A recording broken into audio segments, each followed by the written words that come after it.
disrespect in my house, in my house, in my house, in my house, in my house, in my house. No, none at all. Visitors should be thankful, but don't come at all. No disrespect in my house, in my house, in my house, in my house, in my house, in my house, in my house. Visitors should be thankful, or don't come at all. Where was the xenophobia when we were fighting with Ethiopia? Where were the bros when we exposed King and Leopold? Where were the vision for righteous when we fought for laws that made y'all migrants? Some grateful, some hateful, but all put up to our table and pulled out with a plate full. Oh. All put up to our table and pulled out with a plate full. No disrespect in my house, in my house, in my house, in my house, in my house, in my house, in my house. Visitors should be thankful, or don't come at all. No disrespect in my house, in my house, in my house, in my house, in my house, in my house, in my house. Visitors should be thankful, or don't come at all.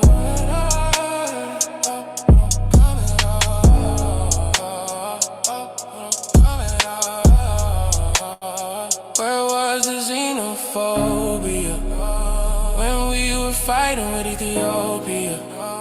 Where were the bros when we exposed King Leopold? Where were the visa for righteous when we fought for laws that made y'all migrants? Some grateful, some hateful, but all put up to our table and pulled out with a plate full. All put up to our table and pulled out with a plate full. No disrespect in my house, in my house, in my house, in my house, in my house, in my house, in my house. Visitors should be thankful, or don't come at all. No disrespect in my house, in my house, in my house, in my house, in my house, in my house, in my house. Visitors should be thankful, or don't come at all.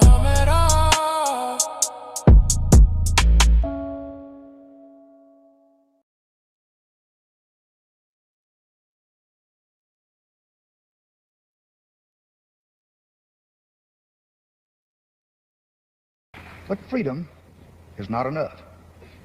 You do not wipe away the scars of centuries by saying now, you are free to go where you want and do as you desire and choose the leaders you please. You do not take a person who for years has been hobbled by chains and liberate him, bring him up to the starting line of a race, and then say, you are free to compete with all the others, and still justly believe that you have been completely fair. Thus, it is not enough just to open the gates of opportunity. All our citizens must have the ability to walk through those gates. And this is the next and the more profound stage of the battle for civil rights. We seek not just freedom, but opportunity. We seek not just legal equity, but human ability. Not just equality as a right and a theory, but equality as a fact and equality as a result.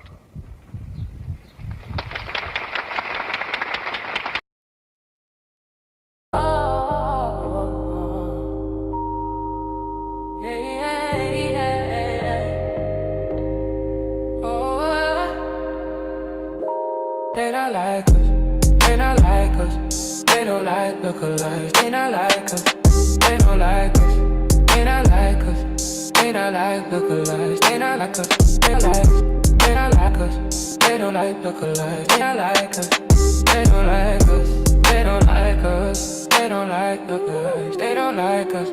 We the original, number one, uno, we're not alike, you know. All our like we made in the image, our likeness. Our image is righteous, our lineage is priceless. You can't buy or sell it, they tried it, fell it, they tried to sell it, they tried it.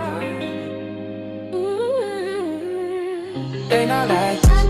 They not like us. They don't like lookalikes. They not like us. They not like us. They not like us. They don't like lookalikes. They not like us. They not like us. They not like us. They don't like lookalikes. They not like us. They don't like us.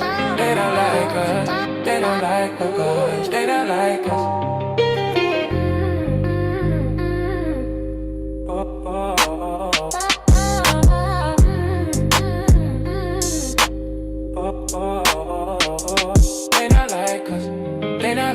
us. They don't like lookalikes. They not like us. They not like us. They don't like us. They don't like lookalikes. They not like us. They not like us. They don't like us. They don't like lookalikes. They not like us. They don't like us. They don't like us. They don't like lookalikes. They not like us. We the original, number one on the road. We're not out like you know. Y'all are all liars, like we're made in the image and likeness. Our image is righteous, our lineage is priceless. You can't buy or sell it, it's right. Can't ever sell it, it's right.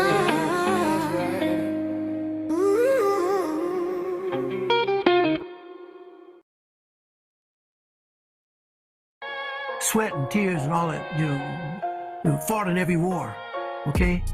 So this is my country here. So I don't want to be called African American. I'm an American American. My people have died and done everything for this country. If you accept the handle of African American, that says that you don't accept being an American American. You don't accept being born in Chicago or New York or Detroit or wherever you were born. For generations your family's been here, you know? Built this country too. African Americans built this nation. We built this nation. You know, you're just starting to get real credit for that. Okay, I don't know if you know that. You're just starting to get, you built the nation. I'm always gonna be known as a Black American. I can't call myself an African American because I am not an African American. I'm an American. I am a Black American. I am definitely Black, and yes.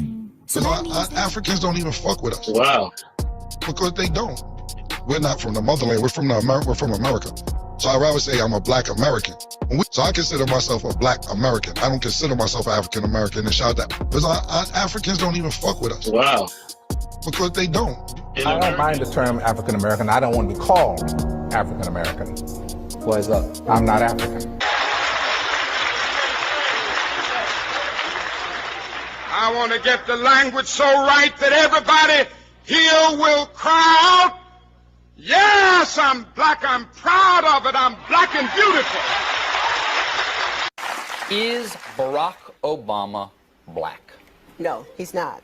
In the American political context, Black means the son of West African, the descendant of West African slaves brought here to labor in the United States. It's not a put down. It's not to say that he hasn't suffered. It's not to say that he doesn't have a glorious lineage of his own. It's just to say that he and I, who am descended from West African slaves brought to America, we are not the same. Obama will announce his candidacy this weekend at the old state capitol in Springfield, Illinois, where Abraham Lincoln made his stirring House Divided speech. How historic. At a building made famous by the man who freed the slaves, Obama isn't the descendant of slaves. So, you know how African Americans will say, oh, Black writer, Black creator, Black artist, Black lawyer, Black doctor, Black woman in STEM? No, when we come to this country, it's immigrant or nationality, maybe our careers next, and then whatever else comes after that. So immigrant, Jamaican, marketer, whatever else comes after that. The issue that you're having is we don't see ourselves as one of you. Let me say that again. I am not Black, okay? Hear me out. Growing up, my mom absolutely hated when we refer to ourselves as Black. She's like, you're not Black, you're Nigerian, you're African. I feel like the term someone is Black obviously comes from the slave era, but it also just describes displaced people that don't know their heritage. So I feel like people that do know their heritage, to try and curb racism in some way, people are going to be racist. Ignorance is ignorance. You can't. But just to curb racism in a small way, stop referring to yourself as black. You know, if you know where you're from, you're raised in a certain household. You know, Somalians are Somalians, Ethiopians are Ethiopians, Nigerians are Nigerians. Like, if you know where you're from, yourself as black. You know, if you know where you're from, you're raised in a certain household. You know, Somalians are Somalians, Ethiopians are Ethiopians, Nigerians are Nigerians. Like, if you know where you're from, why refer to yourself as a color? I feel like when we say black, it just sounds so harsh and like, this is black. I'm brown. You know, I'm Nigerian at the end of the day. Like, that's who I am. The African Day Parade, you don't see the Africans. You got the festival that be going on in Brooklyn, the band festival, the African festivals. Where's the Africans at? When we doing our rallies and our marches, where's the Africans at on your side? Talk to us really about that, man. See, let me tell you something. We think slavery in America was something. Slavery in Africa is still in force. You talking about deaf, blind, and dumb. Don't confuse you because somebody got on some printed cloth that's printed in Holland or India that you're looking at an African cultural expression. That's not an African cultural expression. That cloth was printed in a European country and then sold to Africans. And they've accepted that as their cloth. You understand what I'm saying? Just that piece. Now, they do speak the language, but they know less about their history than you and I do. So you've got a deaf, blind, dumb, backwards person speaking an African language, coming from the African country, came here to be a parasite, eat on and play down, because these people are so punked out and scared of the white man that they feel because they're scared of the white man, they got to be against us. You know? Explaining what Foundation of Black American is and tell them I'm both. Is explaining what Foundation of Black American is and tell them I'm both. Our people, brother, or are we our own people now? No, we got to understand two things. We have a race and then we have an ethnic place. Ethnically, we African Americans. Just like a guy from Africa, he can say he's African, but there's no country called African. He's either Nigerian, Ghanaian, Malian, or something. That's his ethnic nation. There's no country called African. He's either Nigerian, Ghanaian, Malian, or something. That's his ethnic nation. Racially, we are together, but economically, we may well be enemies. But any race can produce albinos, all right? Can produce what? Albinos. No. Right, you got No. Show me a white albino. You can't. Albinoism comes from a void of melanin. Only from black people. Only from us. Only from black people? Yeah. Show me a Chinese It said, okay, I looked up, I said, can every race produce albinos? And it says, yes, people from every racial or ethnic background can have albinism. Albinism is a genetic condition, not a race. There you go. I mean, but if it's not a race. No, albino, bro, only black people doing that. Show me a white albino. They're going to say it's hair and eyes, but he's still white. You know what I'm saying? No, I'm for real. Look up white albino. It's a lack of melanin pigment, resulting in very pale skin, all that shit. But I literally typed in. I'm just showing you. I'm just saying what I typed in. I typed in, show me a white albino, and that's what it showed me. I seen a lot of albinos like low key look the same to me. They all look the same to me. I ain't gonna lie to you. Black people? You said what? Because it's a genetic. It's how I say this. It's like genetic differentials that assist in that. But you ain't never seen because I ain't never seen. You ain't never seen a true white albino. The motherfuckers just look white. It's like a motherfucking white person. It said, okay, I looked up. I said, can every race produce albinos? And it says, yes, people from every racial or ethnic background can have albinism. Albinism is a genetic condition, not a race. There you go. No, albino, bro, only black people doing that. Show me a white albino. Well, but any race can produce albinos, or can produce what? Albinos. No. Right, you got No.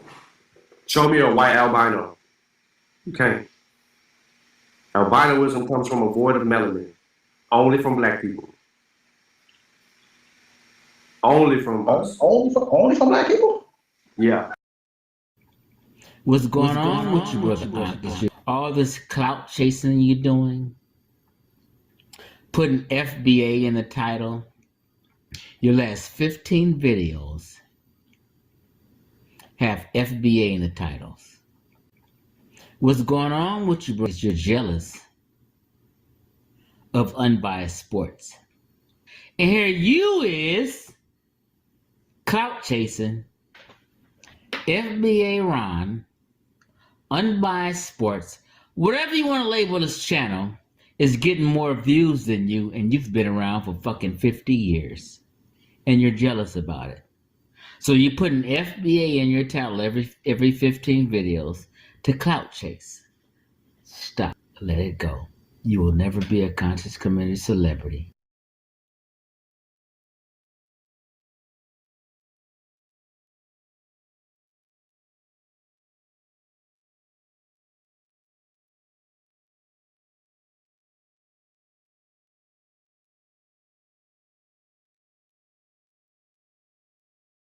Ain't no such thing as half black.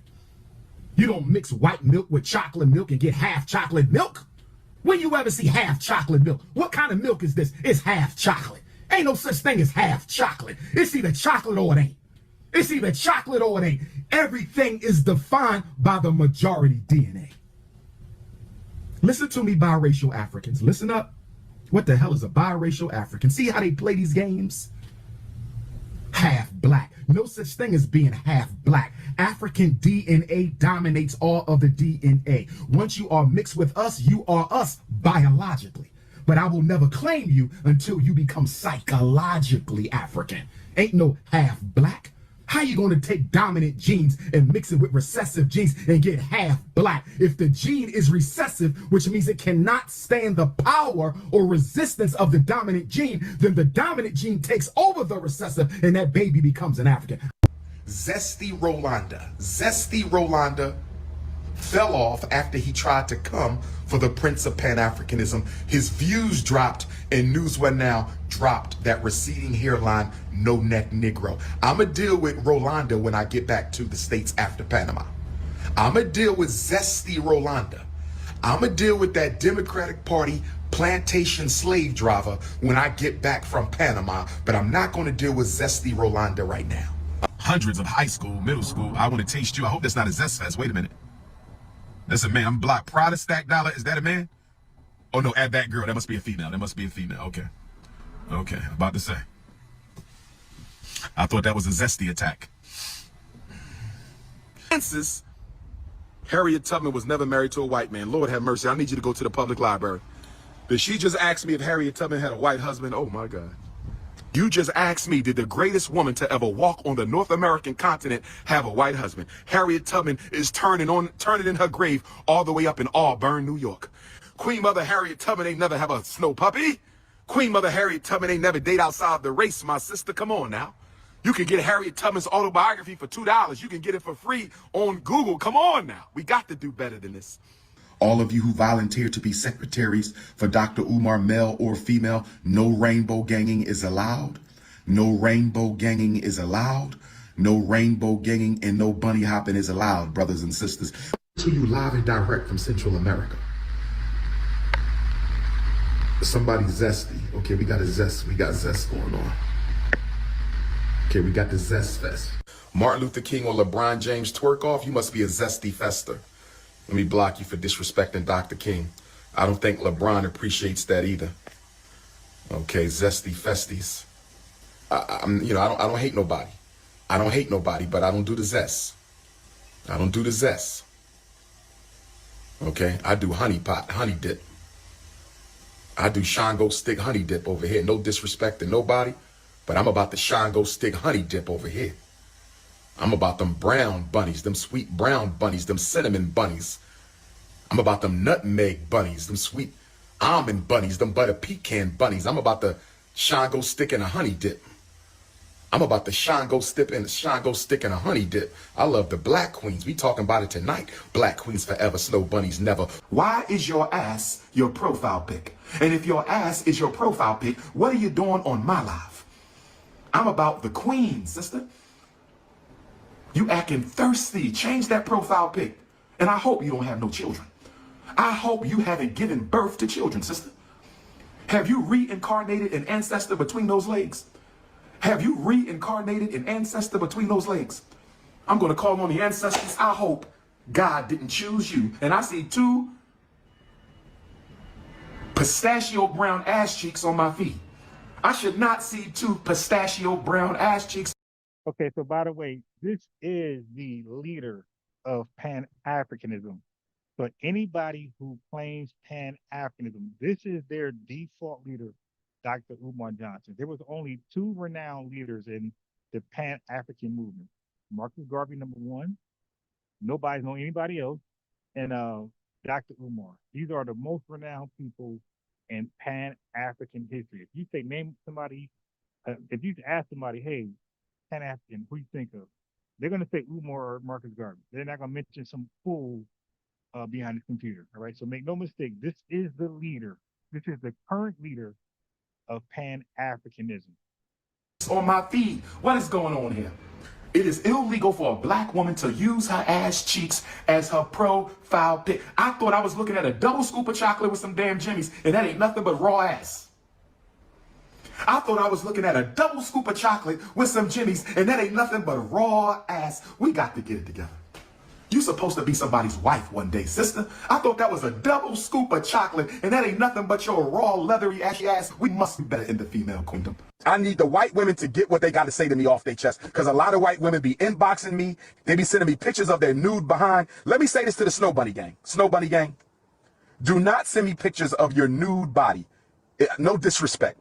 But if I want to see some raw meat, I will go to the supermarket frozen goods section. If I want to look at some raw ass uncooked chicken, some raw uncooked beef, some raw uncooked turkey, some raw uncooked goat, if I want to look at some raw uncooked buffalo, I will go to the frozen produce section of the supermarket.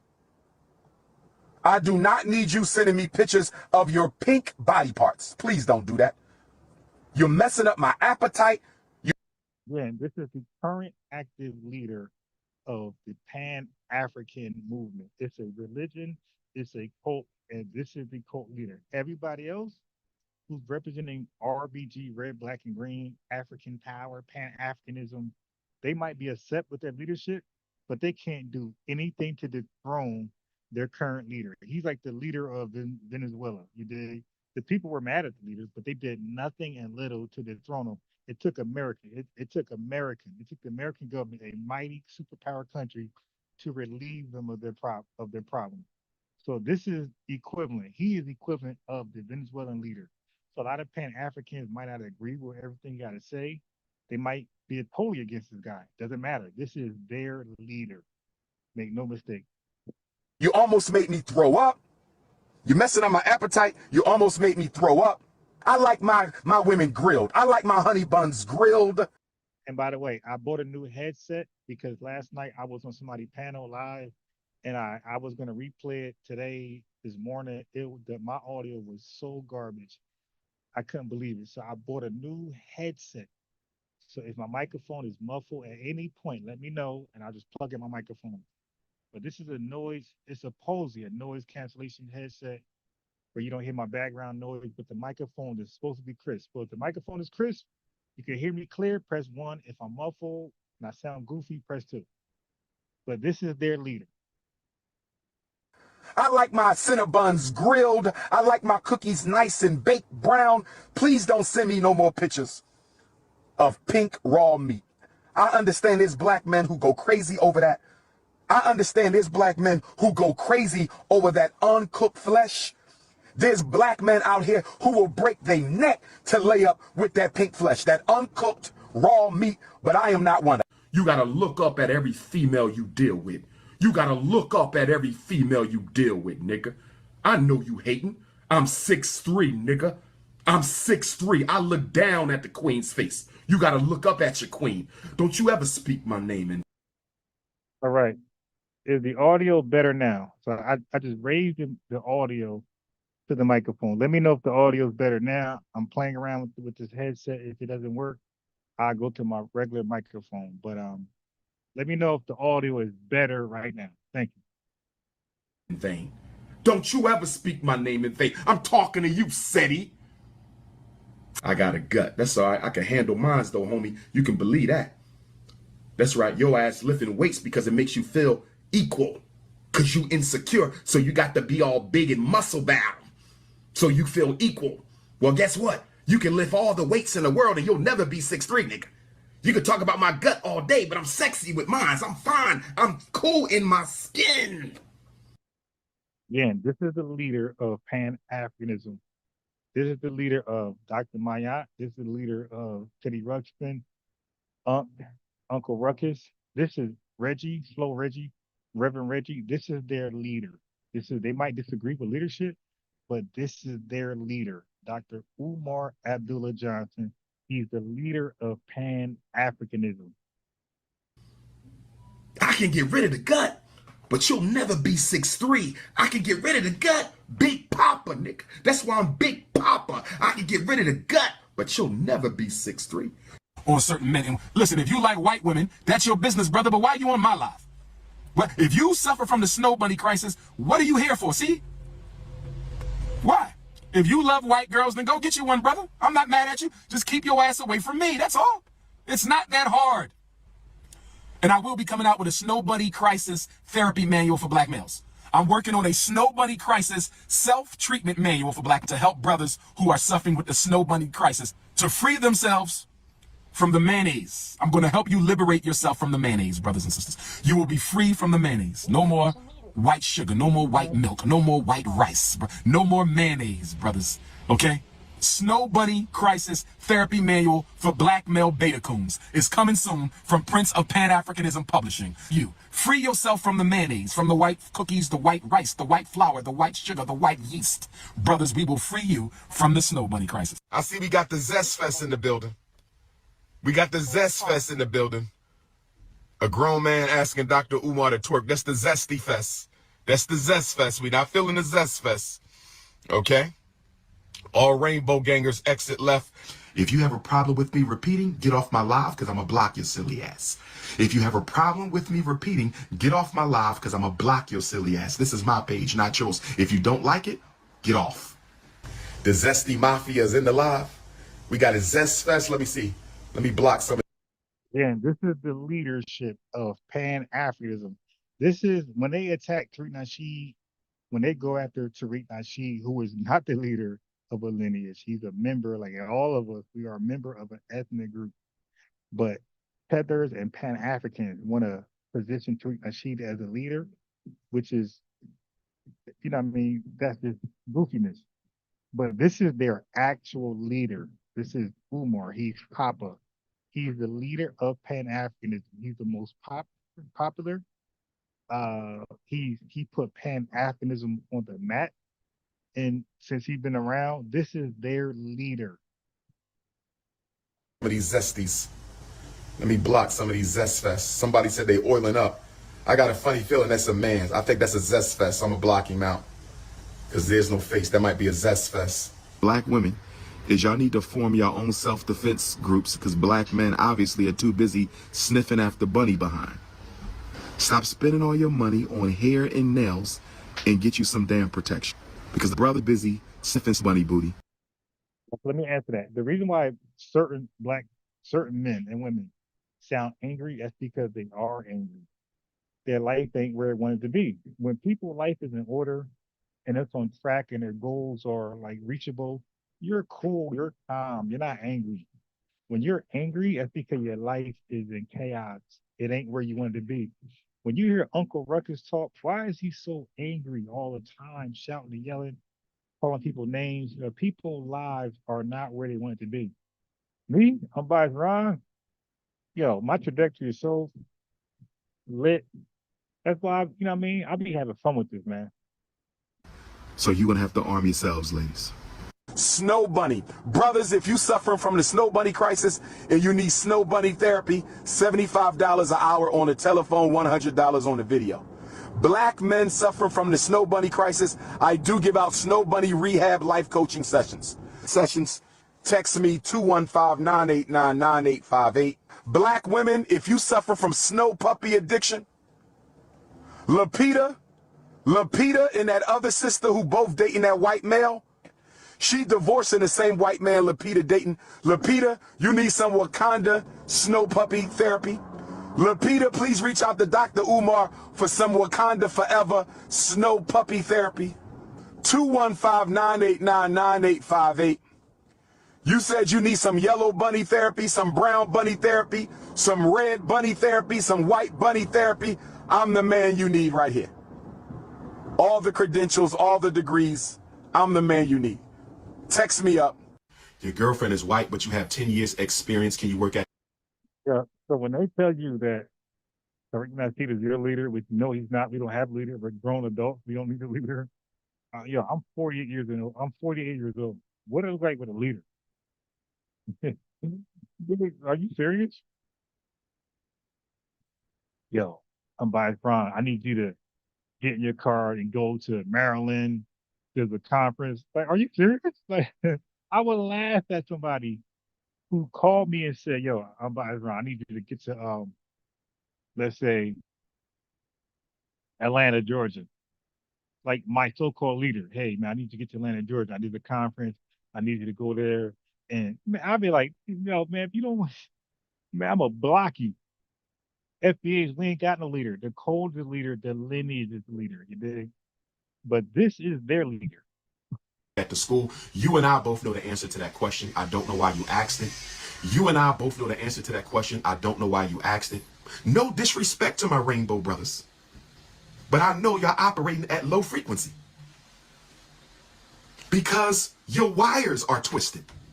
You know how you twist the wires on the car? My rainbow brothers, you're operating at a low frequency. Your wires are twisted up. That's right.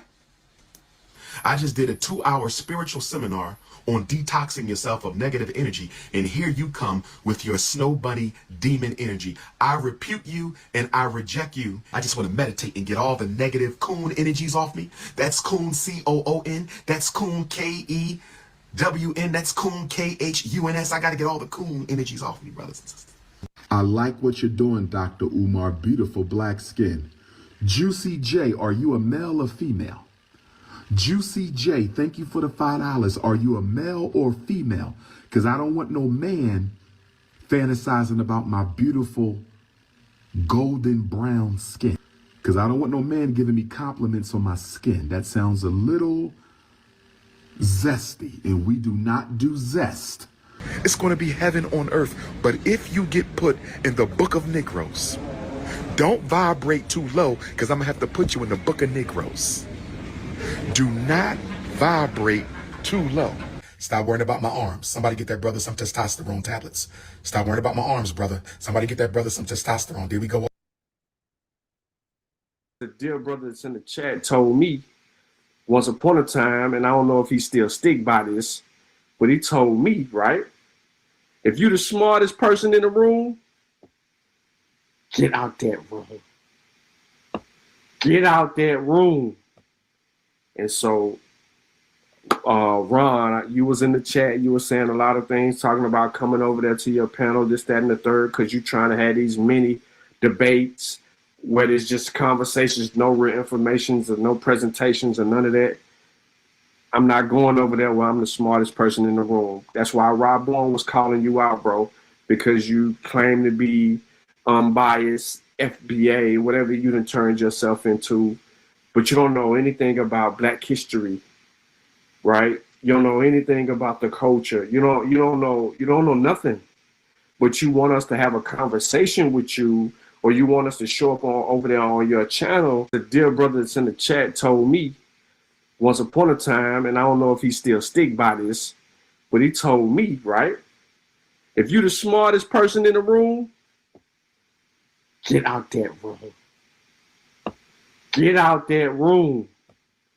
And so, Ron, you was in the chat. You were saying a lot of things, talking about coming over there to your panel, this, that, and the third, because you're trying to have these mini debates where there's just conversations, no real informations or no presentations or none of that.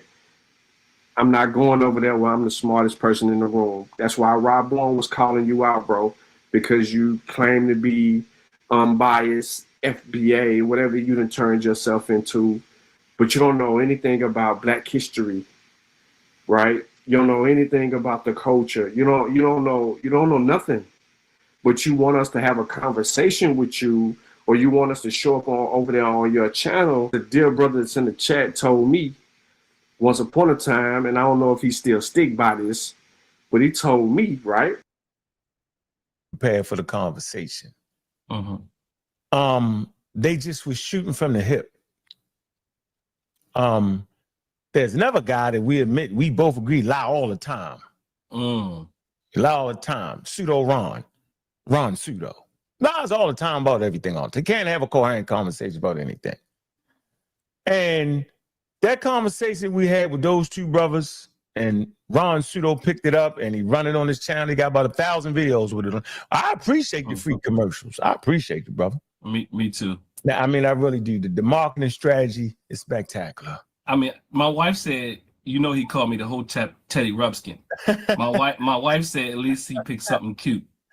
So at least he cuddly and cute.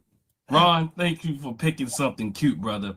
I mean, this is the first time I ever said his name because he comes under my comments and he wants me to debate him, and he says, come on over.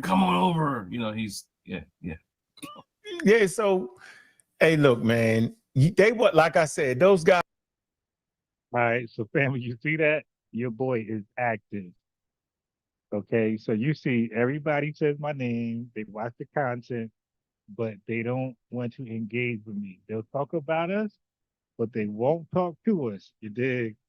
And Teddy Ruxpin, Dr. Teddy Ruxpin, I feel like he got potential. But these guys, you gotta understand, family, because I be trying to think, like, hold on, Dr. Ruxpin, like you got all to lose to be on the wrong side, which is Pan-Africanism. You got all to lose, my guy.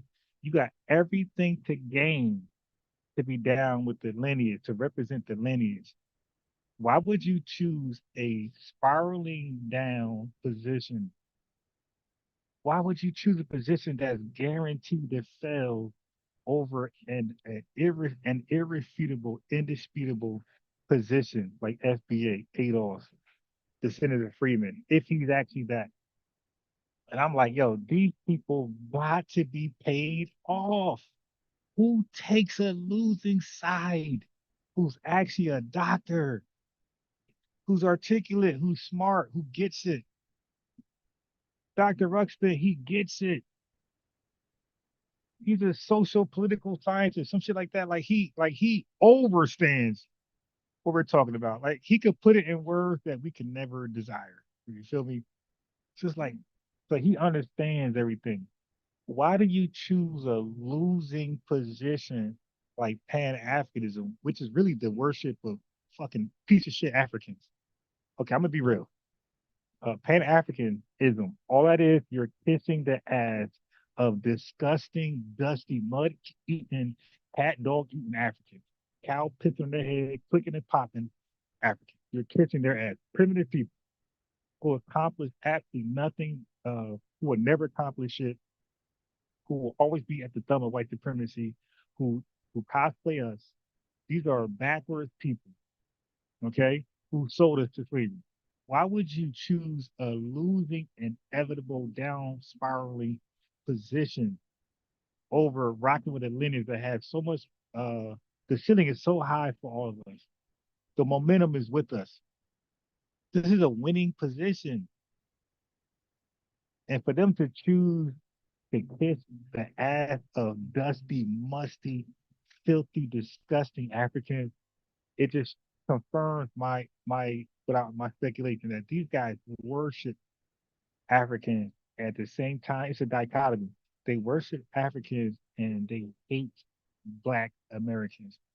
They hate us so much that they call us African American. They won't dare call us Black. They hate family. They hate the word Black low-key. They call us African American, African American. They will not say Black. But then they'll at some point say African American and Black is interchangeable. But they'll never say Black. They'll always consistently say African American. They hate the word Black. These are disgusting people, man, who sold us out. And tonight, will be an expose on these guys. Okay, Dr. Ruxpin.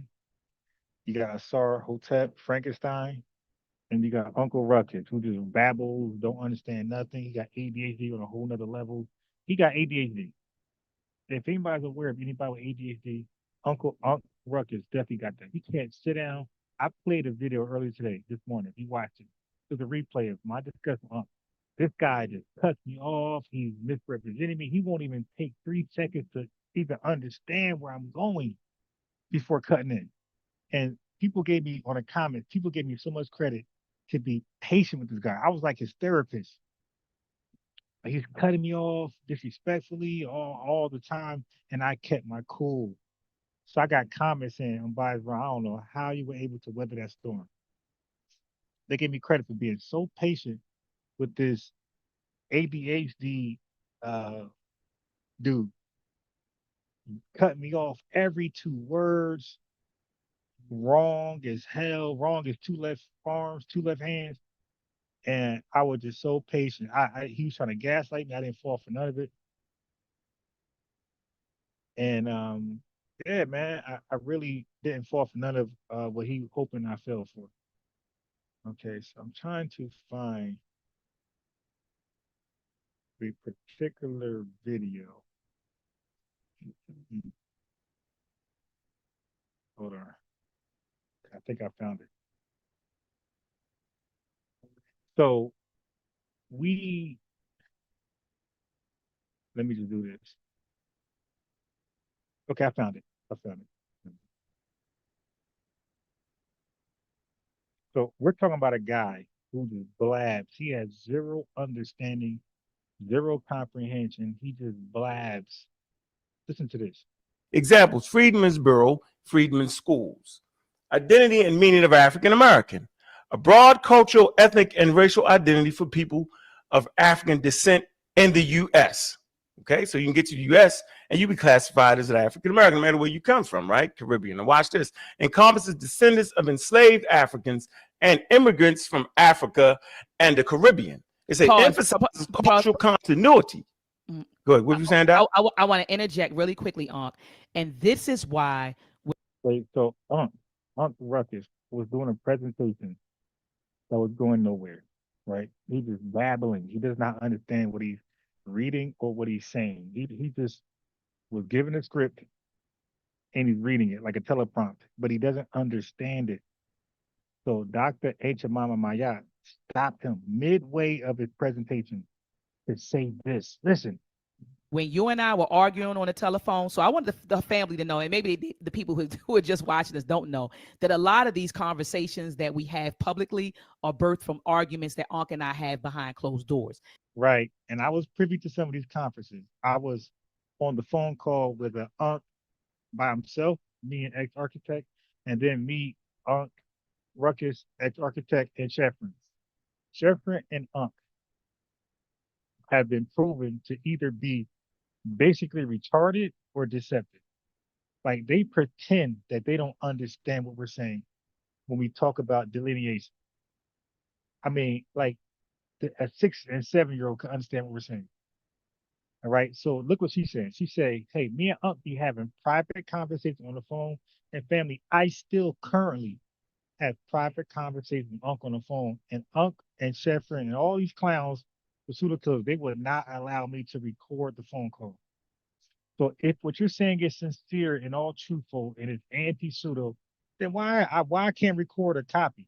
See, the recording, family, the reason why people record is to put you in a position to guarantee integrity. See, people ain't gonna lie when it's recorded. That's why when you get called, if they're collecting a debt or a court call you, they're gonna say, "Hey, this phone call," or if you gotta like do let's say if you're behind your car note, right, and they call you, they're gonna record it, right? Because they want you to be honest about your situation. They want you to be honest about your situation. They don't want you to give them a random lie. You dig? So every time we ask, "Hey, can we record this phone call?" They'll say no.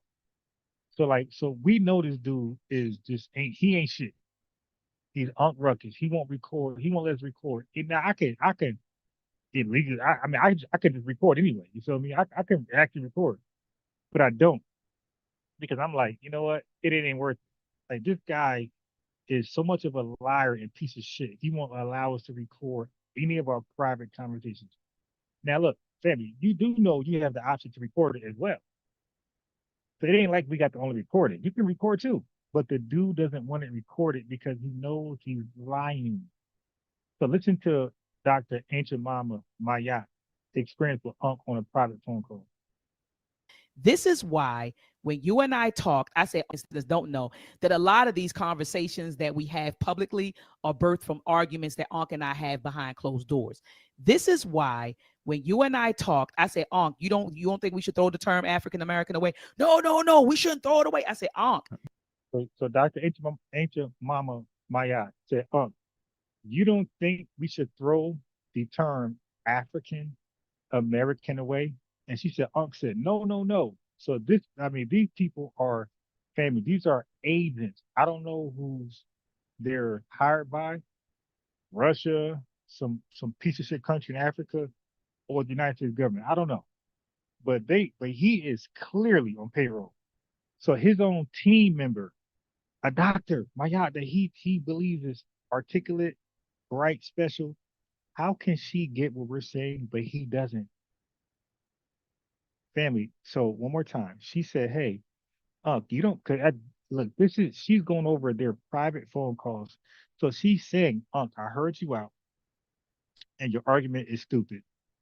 You don't believe we should throw African American away. You don't see the irrefutable argument of unbiased Ron. You don't see that."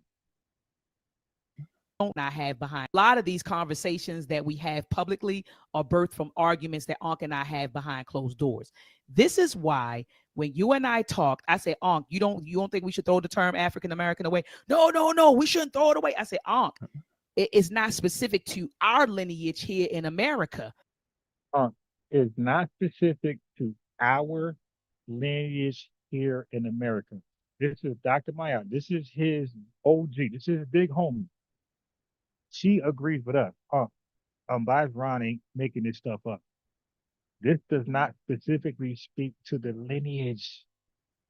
We should throw it away and use a term that's specific to the lineage. Oh, no. This is his well-respected scholar, Dr. Mayat. When I talked, I said, you don't know that a lot of these conversations that we have publicly are birthed from arguments that Ankh and I have behind closed doors. This is why when you and I talked, I said, Ankh, you don't think we should throw the term African American away? No, we shouldn't throw it away. I said, Ankh, it's not specific to our lineage here. So you got Dr. Mayat, a Pan-African, who agrees. That's what I'm trying to say, family. But for Dr. Mayat to not be 10 toes down, for Dr. Ruxpin to not be 10 toes down, they are actually worse than Unc, because these people are highly educated, they're highly articulate, and they could like really express our position better than most of us. But they won't. These guys are agents, man. When you and I talked, I said, Ankh, you don't think we should throw the term African American away? No, we shouldn't throw it away. I said, Ankh, it's not specific to our lineage here in America. Anybody that comes over here who's a descendant, who is of African descent, can claim to be an African American. This is why I said I do believe that we should have a name that is specifically for us, that other Black immigrants cannot come into the country and hijack. And you, other immigrants, you're talking about the African descendants, can come into the country and hijack. So we have Dr. Ancient Mama Mayat on our side, representing our position, our talking point. She get it. But this dude, Unc, I don't know what's up with him, whether he's on that narcotic, I don't know if he's drunk or he's paid off, but somehow none of what I'm saying means anything to him. Nothing the chat is saying, Tariq Nasheed, Yvette Carnell, nothing Dr. Mayat is saying. Like, this dude is fully committed into his position, which is anti-lineage.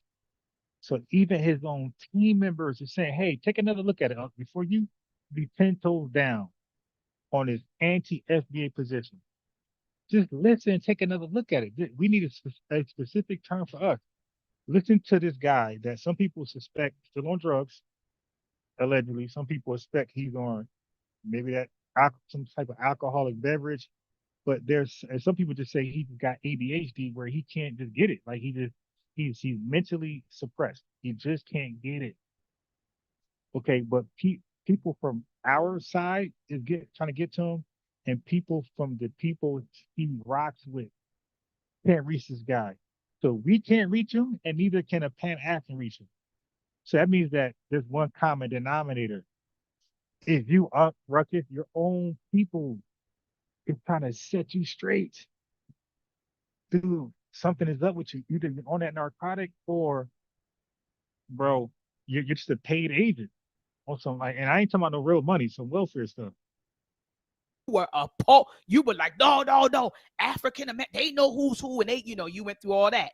But in your slide, these two bullets talk about exactly what I was arguing on the.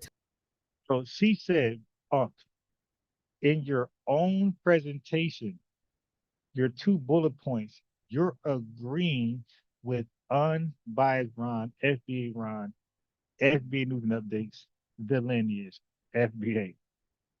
What you're presenting on the screen right now, you're supporting unbiased Ron position. You can't be that dumb. You can't be that under the influence to not see that. She's trying to let them know, like, dude, what's up with you, bro? Like, you got some other agenda going on here. Telephone that day, but please continue. I know I'm sharp as a harp, though. Okay, so he just dispelled everything she said.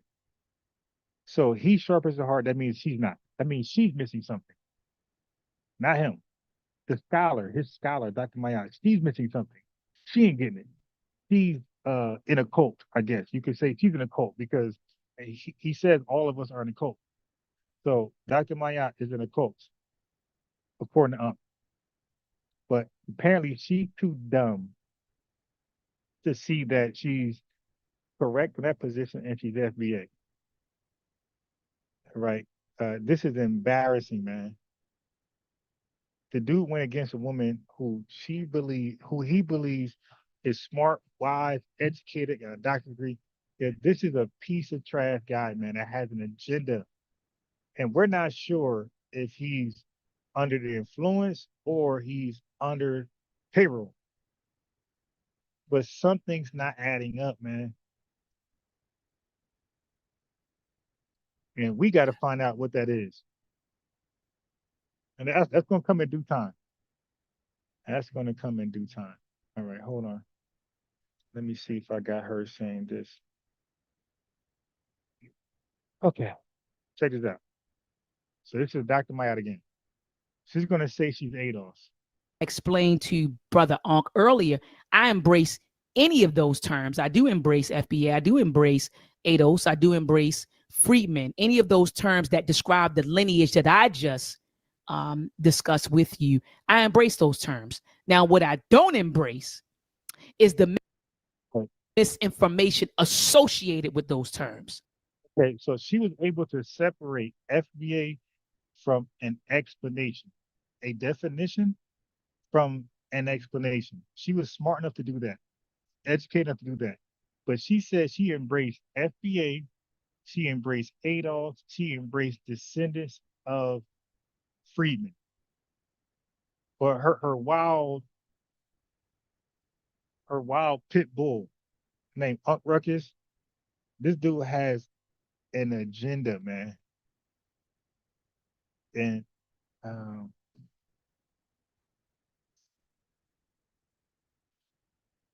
we're gonna get to the bottom of this. Okay, but I want y'all to hear from her own mouth. She identifies as FBA. Okay. So now let's get to Dr. Ruxpin, Asar Hotep, and Ankh Rukus. Let's cook. All right. So give me a second. Let's get them out of here. Y'all don't mind, do you?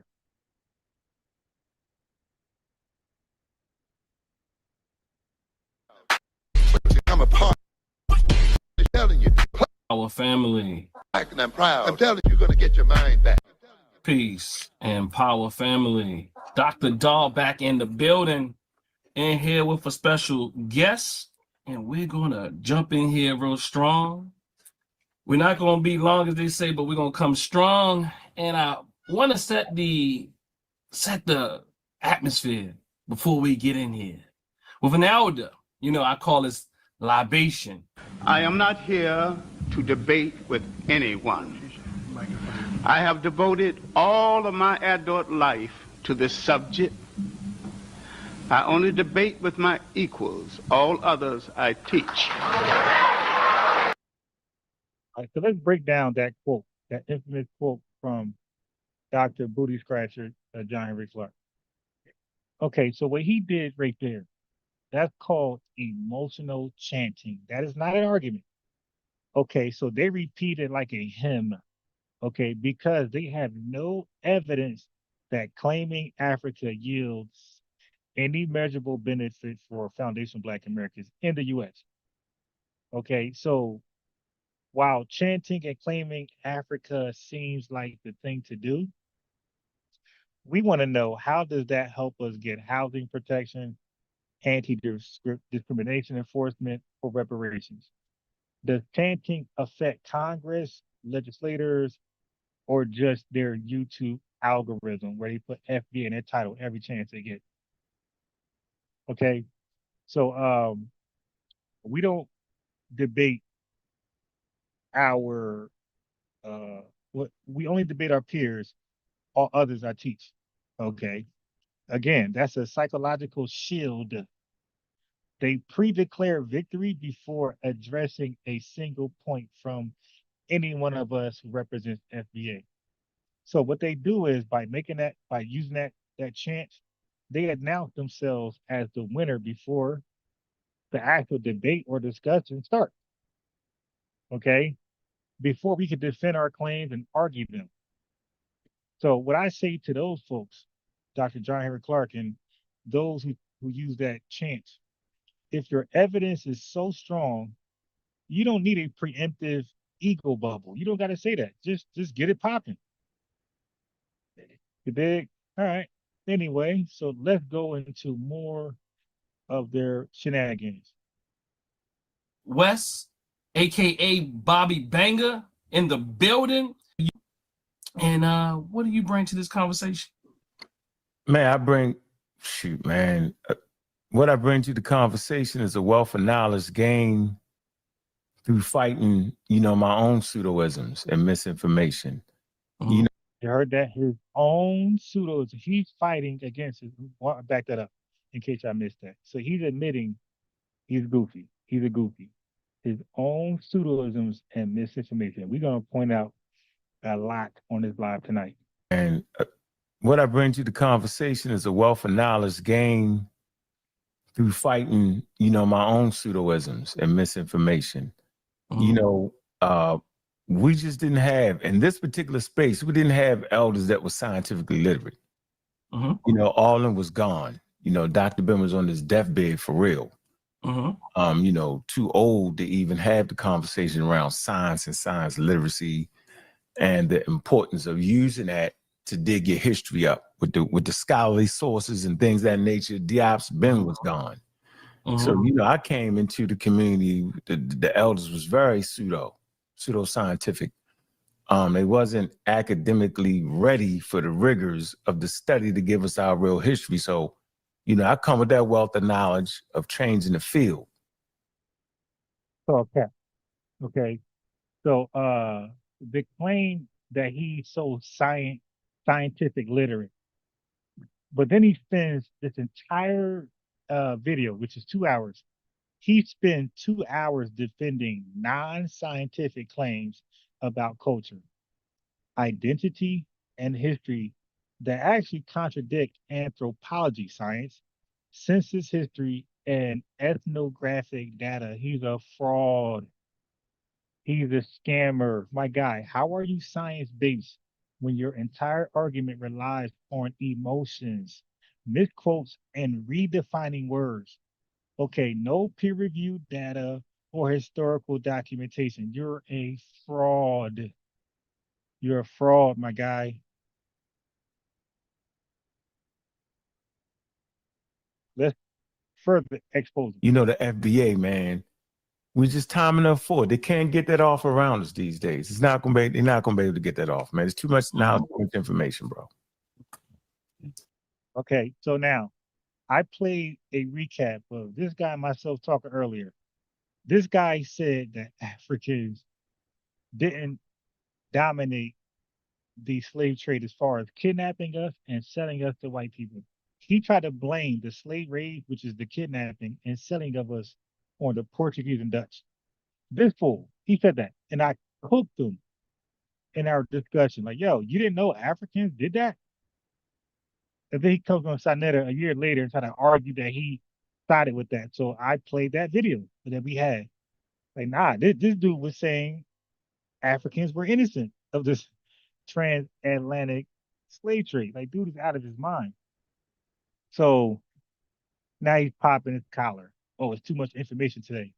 Okay, the one thing they don't do, family, I want y'all to just write this stuff down, what they're never going to do. They're never going to cite census category evolution. They're never going to cite ethnic group criteria. They're never going to cite legal definitions or claimant classes. They're never going to cite case law regarding lineage-based benefits. Okay, they rely solely on confidence, ego bumping, no evidence. But I got this for you guys. Confidence is not scholarship. Okay, so if too much knowledge exists, according to Rukus, why didn't you use any? Why didn't you use the knowledge in this 2-hour video? Why avoid the actual criteria of delineation, which will destroy your entire argument completely, family? These guys don't want to talk about delineation, reparations. They want to talk about personal beliefs, explanations. On Tariq's website, he defines who FBA is. You people who are descendants of U.S. chattel slavery, and he puts a period. So now, so that's it. The definition is set of who FBA is. And then he goes on to explain who he personally believes fit that definition. So I want y'all to hear me clearly. Tariq Nasheed has a strict, definitive definition of who is FBA. And it's just simple. People who experience U.S. chattel slavery. That's the definition of FBA. That's separate from what he says next. So when Tariq Nasheed created his flag, that is separate from the definition. This is who Tariq Nasheed personally fits the criteria of who is FBA. That's a personal assumption that's totally separate from the definition. The definition is clear cut. It's clear cut. If you experience U.S. chattel slavery and you've been involved in our ethnopolitics, ethnoculture, all that from that time all the way to now, you're FBA. But a personal explanation that's totally separate from the definition, you can't do that. That's a bad faith connecting of dots, which they do. All right. So let's go further. Like these are, if they're embarrassing themselves on the net. Move the goalposts. It doesn't matter. And they won't even concede. I realize they won't concede. I asked the brother, will you concede to that point? No, what you do is you say, but, and then you keep moving on with something else. Let me start out the super chats. We got Bug Horse $5 super chats, Million Love. He says, I'm cracking the F up. I can't hold my belly, y'all. And then we had another super chat from FBA Convo, $5, Lenny's Love. He said, keep the discussion going, FBA family. Thanks to all FBAs in the building. For sure, for sure, for sure. I'm on them. I'm on their bumper pause, but I'm on them. And I'm gonna stay debunking all of their videos. They can't do nothing with me. The link is pinned.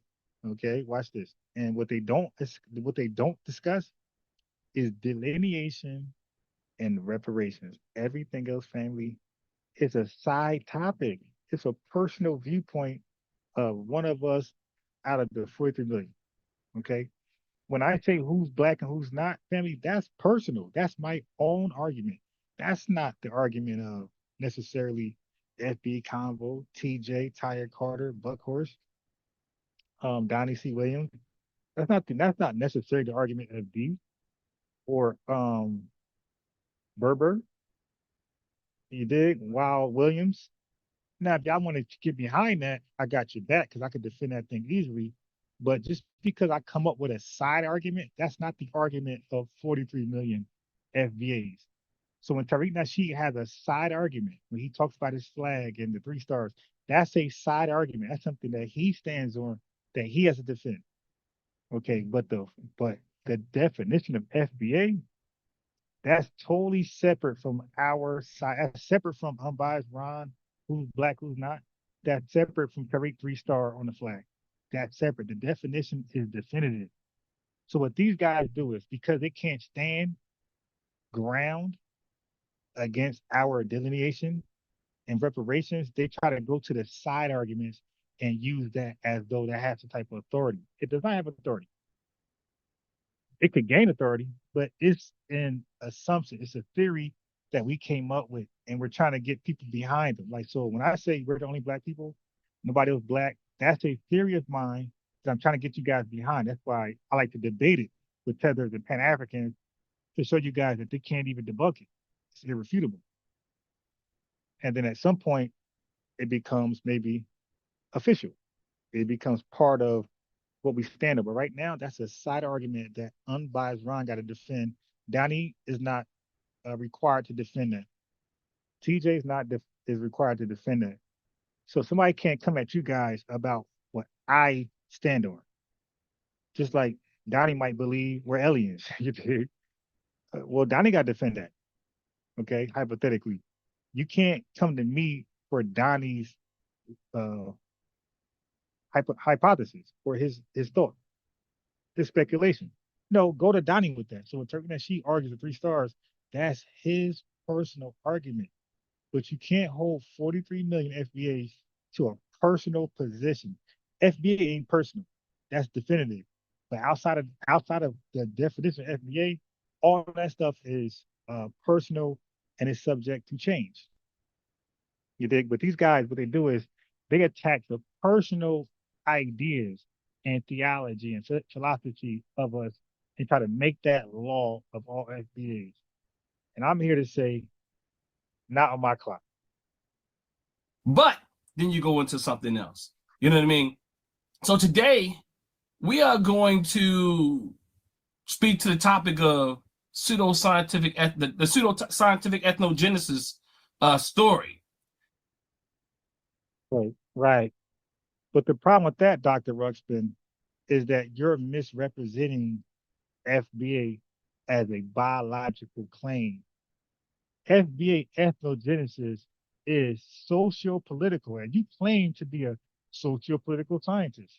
Well, FBA ethnogenesis is socio-political, not genetic. Dr. Ruxpin, one more time for you. FBA ethnogenesis is socio-political, not genetic. So no one in FBA is claiming a new species or biological mutation, my guy. You made that up.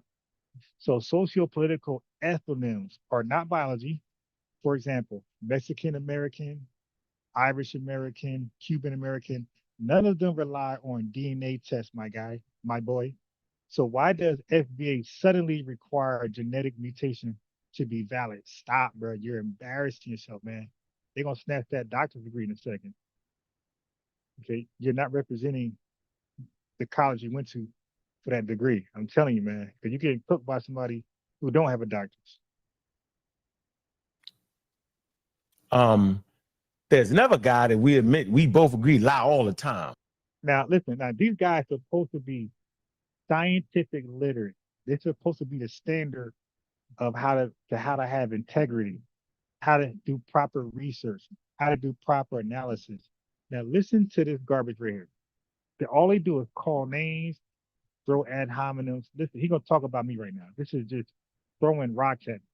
No proof. He doesn't go in. to explain why he's saying this about me. He just says it and they leave it like that. And these are guys who's supposed to uphold the standard of integrity and research. Listen to this foolishness. There's another guy that we admit, we both agree, lie all the time. Lie all the time. Pseudo-Ron. Ron pseudo. Lies all the time about everything else. They can't have a coherent conversation about it. Now, the dude said, I lie all the time. Now, you would expect him to either play a clip of me lying or actually quote me lying. He's just saying it. That's actually defamation, mischaracterization. You dig? Backbiting. Whatever term you want to use. Like, this is bad faith. He's saying something and he refused to prove it. About anything. And that conversation we had with those two brothers, and Ron Pseudo picked it up and he run it on his channel. He got about 1,000 videos with it. I appreciate the free commercials. First of all, we don't have 1,000 views, my guy. What I do is I do a reaction to your videos, right? Because I want to make sure that nobody takes your videos seriously, my guy. There's a method behind my madness. Okay, so whatever video you do, we come right behind you and debunk it. So nobody takes your videos seriously. This is called an expose, my guy. I appreciate you, brother. Me too. Now, I mean, I really do. The marketing strategy is spectacular. I mean, my wife said, you know, he called me the Hotep Teddy Ruxpin. My wife said at least he picked something cute. So at least he cuddly and cute. Ron, thank you for picking something cute, brother. I mean, this is the first time I ever said his name because he comes under my comments and he wants me to debate him, and he says, come on over. You know, he's yeah. So come on over. You have a lot to say, but you will not defend what you say. Okay, we call that cowardice. Hey, look, man, like I said, those guys wasn't ready since seeing them. They wasn't ready for the conversation, man. They had no accuracy. They just was going off their emotions. Emotional, right? And you know, I love being an African American. Now, by the way, family, when I quote these guys, I play a video clip of them, like I'm doing right now. I play a video clip of them making a fool of themselves. American. Okay, and then I come behind it and expose it. These guys just talk about it. No proof, no quotes, no quotations, no video clips. They just talk trash about me, bro. Where is the evidence? What happened to source up or shut up? That's their mantra. Source up or shut up, and he's not doing that. So shut up. But you never come to a gunfight, an intellectual gunfight, with BBs and no books. Now, keep in mind, these guys are supposed to be the standard of research and the standard of integrity. Because what he's about to say next, I'm going to try to hold them accountable. These guys are supposed to be the standard of research and the standard of integrity. What? BBs and no books. BBs and no books? BBs, like a BB, you know, like a BB gun. Oh, like a BB gun. BBs. Yeah, they can't have BBs. Little they were shooting pellets. Bing, not even a pellet. The BB, bing, bing. Yeah, I know what you're talking about, the little silver things. Yeah, they playing. With the air, you had to pump up the air gun. Yeah, we was armed and dangerous with intellectual sources. And so that conversation never was going to go their way, bro. And the whole FBA movement is a pseudoscientific movement based off of the pseudoscientific pseudometry. Okay, hitting colors. Ain't no damn colors hitting.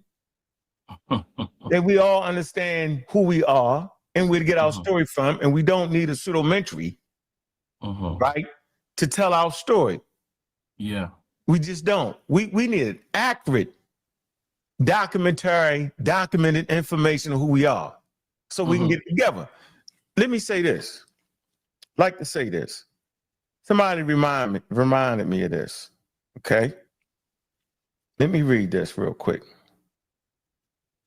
And why I fight so hard.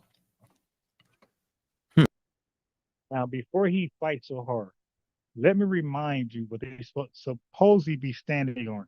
They supposedly supposed to be standing on this right here.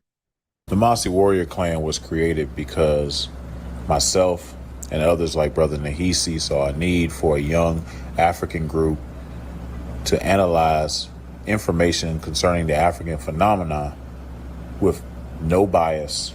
No bias. With rigor and with rigor and what else? Scholarship. And scholarship. They claim, right? Okay. So far they're throwing shots at me. I don't see the rigor. I don't see the scholarship. I see bias. I don't see unbiased. We created the Mossy Warrior Clan for the purpose of being an expert research team. So they are supposedly an expert research team. Let me run that back. For a young cub, myself and others like Brother Nahisi saw a need for a young African group to analyze information concerning the African phenomena with no bias, with rigor, and with scholarship. We created the Mossy Warrior Clan for the purpose of being an expert research team, of being expert research team. That's Ankh and them. All right, so let's hear this expert research information. Never be afraid of understanding who you really are. Hold on. Baltimore, and just big up to the work that people and intelligent people in Baltimore put in. So for me, the conversation was easy. You know, me and you sat there and we watched and we say, man, these guys aren't even prepared for the conversation. They just was shooting from the hip. There's never a guy that we admit, we both agree, lie all the time. Lie. Okay, so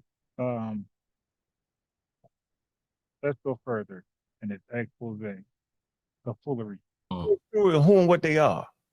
And when you run from who and what you are, man, you did and know that you gotta have the truth, bro. Put myths around it, make sure the story itself is grounded in reality. And so when you talk about African Americans, you're talking about an ethnogenesis that I refuse to let anybody change. And that ethnogenesis is clear. Enslaved Africans that was brought from the continent of Africa, different groups, different nations, okay, was brought from Africa to the Americas and mixed with Europeans and small amounts of Native Americans. And that's it. Cameron, he's about to embarrass himself. Watch this. Keep in mind, they're supposed to be scientific literate people who stand on integrity and expert research. Keep that in mind. That ain't no stage joke. That's it. And that's what it is. Anybody trying to attempt to go past that is trying to use pseudoscience to confuse your mind. And they're basically scamming the intellectual real estate between your brains. Simple as that, bro. It's well documented through the historical accuracy, right? Based off what the ethnogenesis is, and it's based in the DNA. And so we don't just use DNA, we back up DNA with the history, we back up history with the DNA. Ain't no getting around that, bro. It's too many statements I can make that will show you how wild it is to say Black indigenous people or Africans before, quote unquote, Sapien came here. It's tell the story of when humans arrived in America. I can look at the viruses, right, and know when Homo sapien came here. Imagine that. So he can look at viruses. He claims this is a scientific literate guy who can look at viruses. Okay, go ahead. Right? So we know viruses move with human populations. And we know when they got here because we can map out the gene pool in the viruses and map it all the way back to Africa. We can map out the gene pool in the humans and take them all the way back to Africa. Molecular clock. So family, he's making a fool of himself. And look at that, right? We can tell the time. We can also look at the people that came to the Americas and got people sick. It's called the Columbian Exchange, where the old world population ran into the new world population for the first time in recorded history. And those immune systems was not ready. Those Native Americans was not ready for old world diseases like smallpox. So if it was Africans in America, like Ivan Van Sertima said, then they wouldn't have got sick because their immune system would have been forged already. Keep in mind, he's scientific literate. through the evolutionary process. Would have had the codes already for the diseases. That's what the immune system does. It gets sick, develops the code, and develops immunity. Right. So here's the problem. Okay, so he used diseases as exposure patterns to argue Africans couldn't have been an American. This is a fool. That is not what immune system modeling proves, my guy. Okay, it does not measure undocumented small groups before conquest era mass contact. Okay, immune reactions to 1492 contact. That does not disprove the existence of small pre-Columbian African visitors, right? What it disproves is mass settlement, not small pre-Columbian African visitors. It disproves mass settlement, which we never claimed. But nice try trying to pretend immunology equals anthropology. You just embarrassed yourself. It disproves large, not small. Okay, so you got to stop. You're embarrassing yourself, man. You're making it too easy to debunk you. This is all too easy. He's just running his mouth. And I like it because I'm able to just make a fool of him every time. Watch this claim right here. Like they give me so much material. Like, yeah, I ain't got to do my own content. I just keep debunking you. You dig? Newer term nonetheless. And from what I read, I think in like the 1970s or something like that, and they made a rebound like in the 1990s. But so he's talking about African American. Like African American in the 1700s was rarely ever used, was rarely ever acknowledged by Black people across the nation. Okay, these are small, tiny pockets of people circulating African American. But the thing is, there can be argument. You can make whatever argument you want to about a ethnogenesis, but the argument that is being made is a hijack. And what do I mean by that? What do you mean? What I mean by that, it builds on what you said earlier. Hey, family, is my microphone clear and loud, or do I sound muffled? Because I bought a new headset with a microphone that supposedly has noise cancellation. So any background noise, music, whatever, you're not supposed to hear. You dig? So, but right now, if my microphone sound clear, kind of like my old sound, almost near my old microphone, just press 1. If it's not clear, press 2. I'm proud to be an African American. Yeah, there's nothing, huh? Yeah, I'm Black and I'm proud. Go ahead. Yeah, there's nothing. Are you Black and proud or African American and proud, my guy? Like, yeah, you just said something stupid. Like he's arguing, Dr. Ruxpin is arguing for African American, and Rukus said Black and proud. And FBA is hijacking something that already exists. Yeah. With some pseudo points. A lot of them. So when we talk about an ethnogenesis, you talk about it's inclusive of culture. There's nothing unique about what FBA is doing or trying to do. And in fact, I just want to say this just to diverge just a bit. I don't agree with any of the groups, ADOS or FBA, but why would you pick FBA?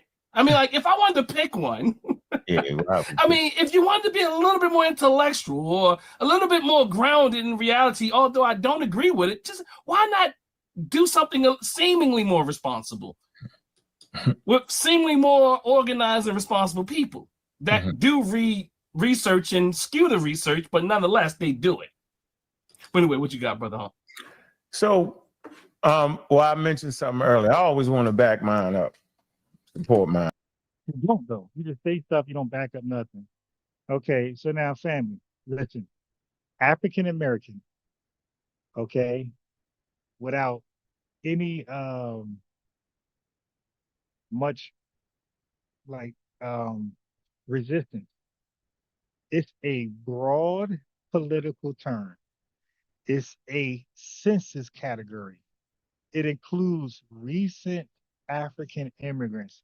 It is not specific to descendants of U.S. slavery. So if African American already does what FBA does, then why do Eritreans Ghanaians, Nigerians, Somalians, Jamaicans, and other tethers, why do they fall inside the category of African American? Do they share our lineage? Do they share our oppression history or claim rights with us? Absolutely no. So why are they categorized with us under African American? Again, African American is a broad political term that has a dual usage. That is undeniable. Okay, so let's get ready for the gaslighting. You ready for the gaslighting? Where like they just really just go somewhere else. Watch this. They're gonna compare us to a religion. So let me guess. Yeah, so that's a guess. I get it. We can guess it too. You go into their threads and you kind of like, how arrogant is that? It's 42 million black Hebrew Israelites. You all Hebrew Israelite. Yeah, that's the foolery. And it's the same thing. So the FBA ain't no different than the black Hebrew Israelites, which ain't no different than the rest of them. Okay, so family, that is literally called gaslighting. Saying a lineage is no different than a religion, a theology. Okay, so FBA, we are not a religion. We don't claim supernatural origins. We don't claim God is working with us. We don't claim God is killing our enemies and providing, splitting Red Seas for us. We don't say that. FBA family, as you already know, it's a lineage designation similar to Freedmen, Gullah Geechee, Black Seminole.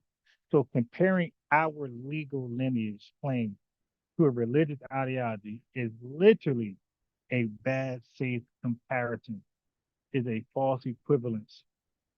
But this is a scientific literate guy who's supposed to be standing on integrity. Okay, so claiming a lineage is not religion. If that's the standard, then Native American tribes must also be cults, right? Or is it only cultists when we, FBA, organize with complete precision? Okay, so now listen to their argument where they argue against delineation. They won't tell you how things can grow over time and things can crystallize over time. Right. So at this point, as our crystallization of African Americans, it is very clear, right? It's very clear that we will use the ethnogenesis, which means enslaved Africans, different groups come together with colonial powers mixed with them and Native Americans, and the DNA is clear. So later on, I'll show you the DNA studies that show this. So yeah, don't play with Jesse Jackson. We know what Jesse Jackson did. We can look at. Now, actually, you don't know, okay? And nobody trusts you, my guy. Listen to this right here. That's just not true, right? It just has to be defined about, well, if you're African American, you're not gonna be able to get your money because anybody can fit that. That's just not true, right? It just has to be defined properly. It's no confusion on who African Americans are now. Okay, so he keeps saying there's no confusion who African Americans are when everybody of African descent in this country clicks a box that represents them as African American. That is 100% confusion, my guy. It serves a dual purpose. African American, it represents people of the lineage to U.S. chattel slavery, and it also represents recent immigrating immigrants. That is literally called confusion, okay? So they ignore the fact that African American has never been legally lineage specific. Okay, so every attempt at Black reparations failed because the category was not lineage specific. Black and African American were seen as racial based categories. You cannot ask for reparations with a lineage based argument. I'm sorry, you cannot ask for reparations with a race based argument. Only a lineage based. African American serves as a lineage and a racial based category. All right. So now, here's the thing for if African American were enough, why are Somalis, Nigerians, Jamaicans, and Ethiopians included in the same box?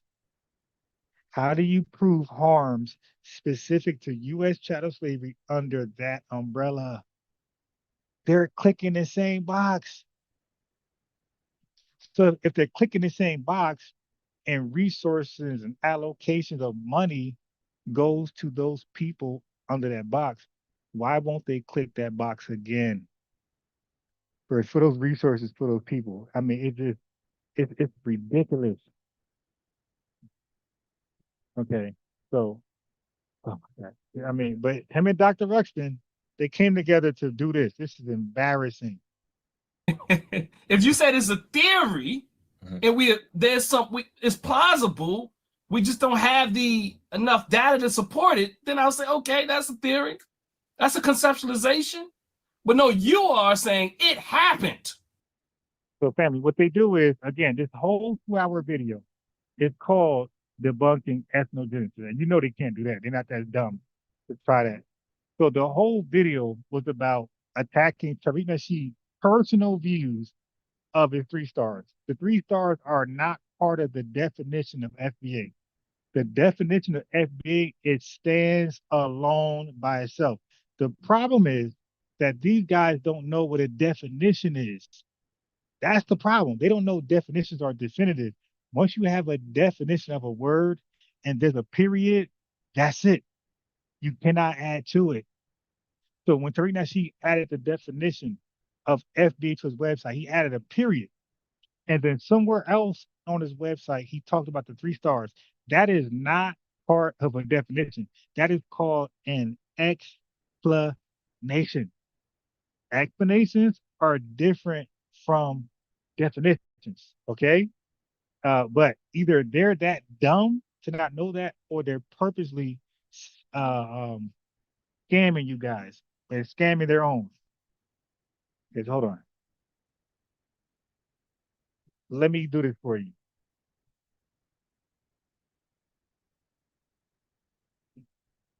Okay, so definition means stating the exact meaning or essence of something. What is? That's it. So he explained on his website what is FBA, and he clearly articulated people who underwent U.S. chattel slavery. Then he went on to explain the 3 stars. That's called an explanation. It's an explanation means proving details, reasons, or context to make it clear and understandable how or why it works happens. A definition is concise and a factual. This is what a definition is. A definition is a factual statement. An explanation elaborates on that definition with more depth, showing cause and effect or function. Okay, but this is not a factual statement. This is explaining the definition, but the definition is separate from the explanation. Now, you got to be a total retard to not understand an explanation is not a fact. The definition is. Again, this is too easy for me. I was so glad when they made this damn video. I looked it over. I watched it this morning on my way to work. I was like, oh my God. These guys are just giving me content to make them look even more dumb. All right, so let's go here now. I hope I have enough time to get to Frankenstein over there. Asar Hotep. He tried to say we don't have culture. What's the motivation behind trying to convince a group of people that they need something that only you can provide for them? Not that part. The part when you said convincing, I guess, the system, the white man, or whatever you want to call it, convincing them. Convincing them that the white people don't know who they stole or what they stole. Yeah. What's the motivation behind convincing us that white people don't know who the hell we are? Yeah. And the fact, like the reality that we'll call it, convincing them.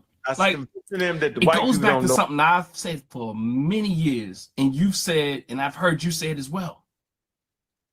You know, even in like the communities that I roll in, I always challenge my African-centered brothers and sisters like that. Will that stand up on the stage of academic debate? Like for me, you ain't gonna have me saying something that I know can't hold up on the stage. Now, we can parse it out, Now, some things are just cultural, but we have to realize there's limitations to everything. So some things serve a purpose, but it doesn't mean they're real. So let's be able to distinguish between what is real and what is not.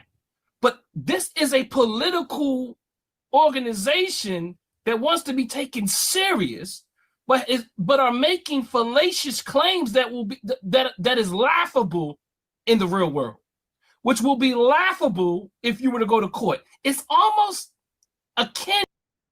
Now here we go. These guys are now court experts. Listen to their court expertise. Hilarious. Into when you hear the Morris the Morris what do they call them? The those who say they don't need. So they're gonna ignore tone, right? Tone talk. They're gonna ignore he's a lawyer. They're gonna ignore the fact we had Dr. Sandy Darity and also smaller organizations within the reparations movement. That's not even tied to FBA. Maybe tied to Adolf or U.S. Descendants of Freedmen, who are lawyers and are in courts right now. They're going to disrespect all of that. Everybody's just dumb.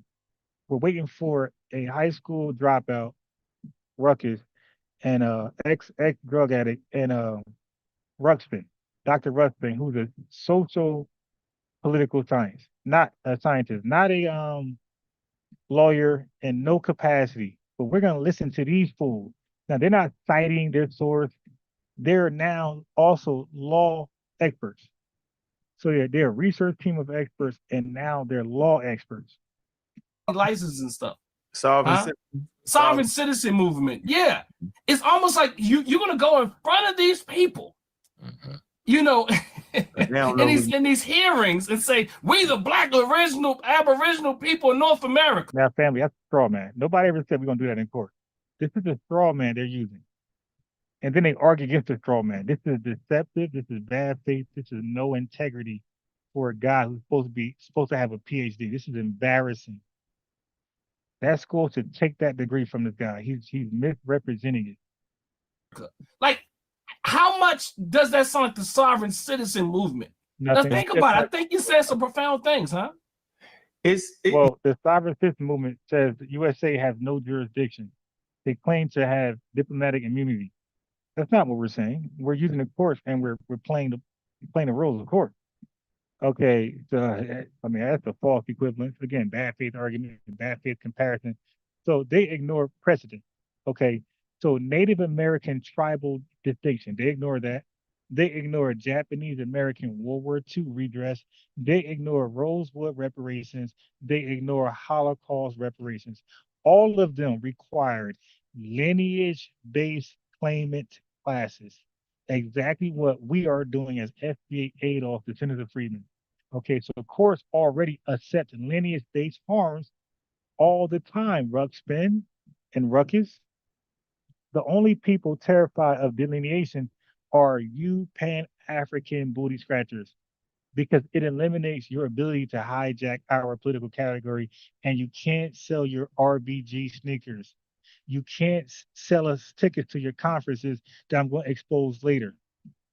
Okay, these Pan-African conferences and all of these repatriation tours to Ghana and Kenya that Baba Smalls conduct, this affects all of that. Well, this delineation movement affects all of your money with this RBG back to Africa bullshit. It debunks it. We're actually taking from your pockets. So you have motive to speak the way you're speaking, okay? Now, they're going to now trope us. They're going to act like we're anti-immigrants now, like we're just xenophobic. So now listen to this straw man. These guys are disgusting, yo. I never get mad at that. That's part of the deal. That's part of the deal. But for us to not recognize that, for continental Africans to make light of that and act like we don't got no culture, that's a rift. So that's why when we having conversations with each other, right? I'm never calling you a tether, right? Not unless you got to earn it. See, if you earn it, then I might call you a lot of things, right? But I'm never taking a person because they're a continental African and immediately arguing with them, because I know, you know, that eyeball test, that eyeball test show is undefeated pseudoisms. right? You can look at the person and think you know who you're looking at. You really can't. You can't. So when Europeans, when we're in America, bro, we all look alike. You just got to have this skin color, bro. You all gonna get treated the same, right? So no, you're not. that's another whole fight. That's a big lie that they right? So if we split and fight each other, watch this, Asar. If we fighting each other back and forth, well, you're not this, and my culture better than that, man. The powers to be, yo, they don't care about none of that, bro. So I don't understand the disrespect on people. Who the hell are the powers to be, family? These guys are supposed to be anti-pseudo, and he's using language like the powers to be. He said that with no explanation, no definition. He left that to each and everyone's own imagination. So some people might take that to be aliens. Some people might take that to be tethers. Some people might take that to be white supremacists. Some people might take that to be FBAs. He just said a new word and did not define it, did not explain it. He just left it there for our own personal interpretation. But this guy is scientific literate. He's standing on integrity. This is a fool. Or immigrants, I understand it. And I don't understand disrespect for the immigrants. I don't understand that. At the end of the day, yo, we have a lot of common. Okay, so he said disrespect of immigrants. Again, no case in point. He just Ron is pseudo, no case in point. Disrespect for immigrants, no case in point. Hey man, delineation does not equal hatred towards Africans or immigrants. Okay, it is structuring eligibility claims for specific harms. We got to keep repeating that over and over and over. We have no issue with legal immigrants. Okay, we have an issue with immigrants being mislabeled as foundational Black Americans in data sets, politics, employment stats, and reparations frameworks, my guy. That's not hate. It's called accuracy. It's called explicit representation, disaggregation, delineation. Okay? So now let's see some more foolishness. Again, this is too easy, man. Productions was great, and it is what it is. So none of these things stop you from being an African American, right? None of these things make you have to make up a whole new name, right? You know, yes, it does. African American is co-op and it's broad, and so many people who are non-lineage can use that term or check a box for that term. That is enough reason to say we're good. We need a new name, and it's Foundation Black American. Or you could say ADOS. This the ADOS thing. All that is mind-boggling to me, bro. Like, right, because you're a fool. You might not have enough brain cells to comprehend it. You said you were an ex-addict. I don't know how that worked. I don't know. I didn't do the study on addicts, how they comprehend and how they be coherent after they become clean. I don't know how that works. I got to research that. But all I know is I never did a drug. I never did outside of alcohol. I never did a drug in my life. So I don't no marijuana, none of that stuff. So my faculties are good. Okay. And I don't have a comprehension problem. You do. We talk to the phone, we talk to the live, and you're confused. You thought, we read the same article, and you thought the article concluded that Africans had little to no involvement in slave raid and selling us to white people. You made the argument. Okay, so we can't trust you, my guy. You make too many mistakes with your comprehension. at least ADOS come at it from a little more intelligent strategy. Okay, so that's his way to gaslight and try to divide and conquer. All of them make the argument that ADOS is more competent, ADOS is more coherent, and they want us to like focus on, oh, ADOS, no, they democratic shields, like they want us to do that. No, we're locked in on you guys. You're the problem. I don't have no issue with ADOS. I got no issue with ABOs. I got an issue with you, Pan-African booty scratchers. And you're not going to misdirect me to look at somebody within the lineage. I'm looking at you clowns. Okay? You guys are why we are cooking. Okay. So he said he's going to say something ridiculous. Hold on. Let me get to it. He said something really retarded and ridiculous about Pan-Africanism. Come on, I'm gonna get right to it. But this is what happens when you just babble with a bunch of yes men. And these guys are supposed to be a research team of experts. Right? Okay, so let me see.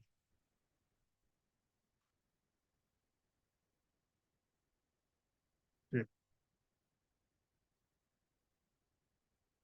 All right. Let me see. Africanism.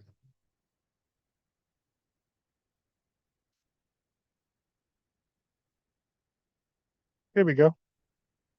Like Dr. Assar Winkler and B. Moore in the Caribbean amongst Rastafarians in the Sahel Alliance. Oh, he's talking about I guess he's responding to this idea that Pan-Africanism is not practiced anywhere, which is a lie, right? It's only practiced here in America, and so I think he's responding to that.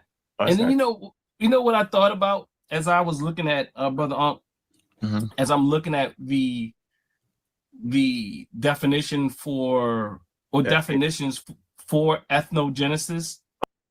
All we know is that Pan-Africanism failed politically on the continent. So if it failed politically on the continent, how can it work outside the continent?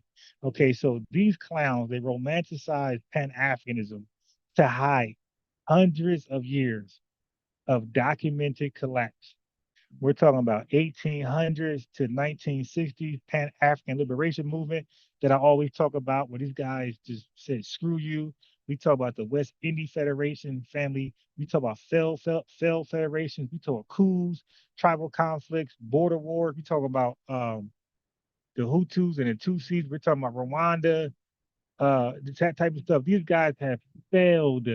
Pan-Africanism couldn't even unite Ghana and Guinea for 5 years, but somehow it's going to unite 1 point something billion people plus the diaspora. Like, this is goofy, magical talk.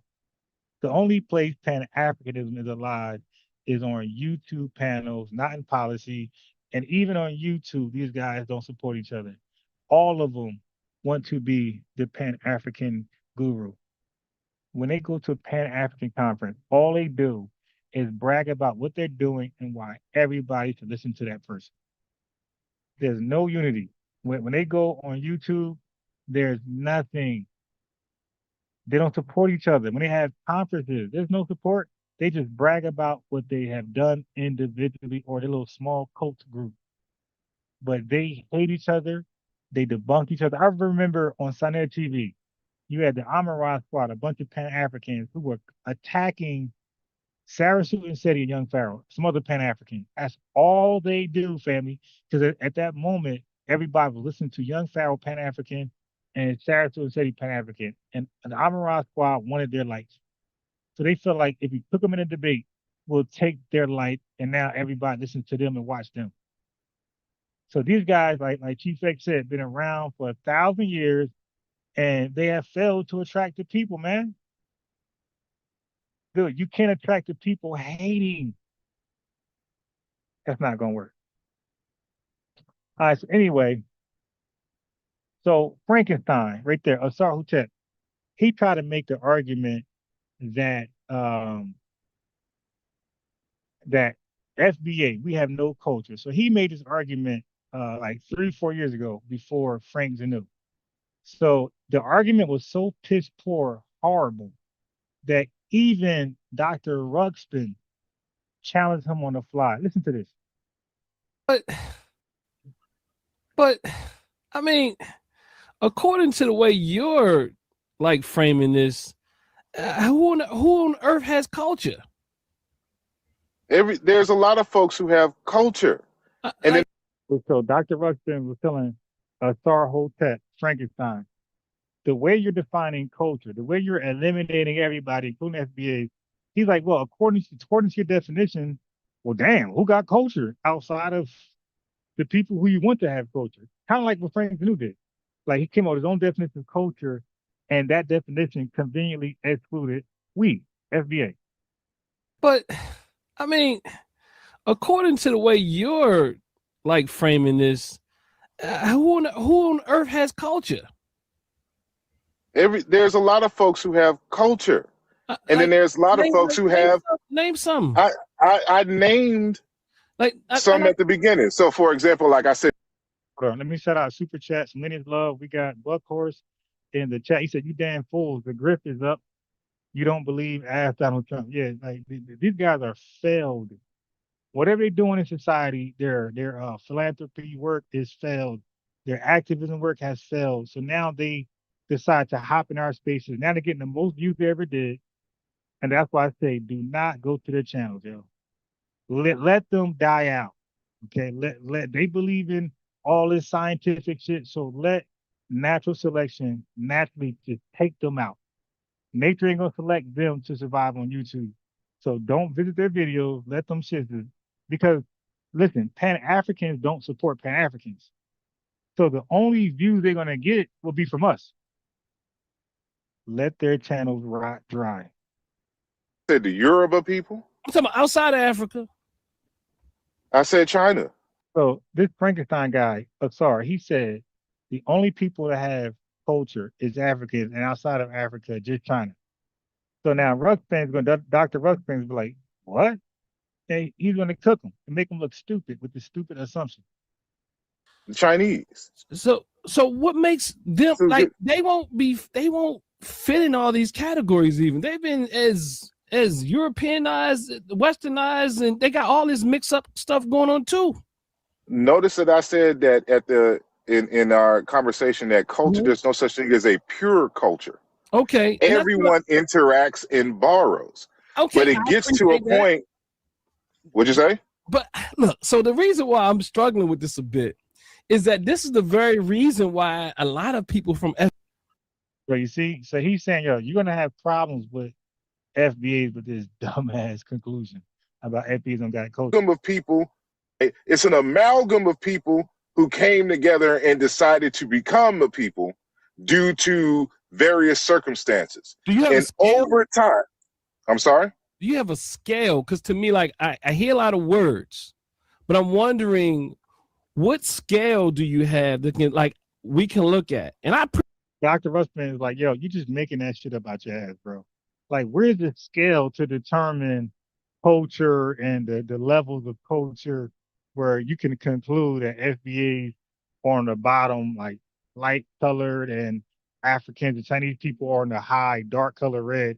What's you just making this stuff up, bro? And this is what happens when goofy, unintelligible, no swag, people who wear a sweatsuit and tuck their pants into their sweatshirt with this guy wears a sweatsuit with rain boots. With a bucket hat. This is a weird dude, man. I met him in person. Dude, weird as hell. Appreciate what you're doing. I just don't know. It's kind of deep for the FBAers, and I'll be honest with you, because they're going to take this as evidence that you're stupid.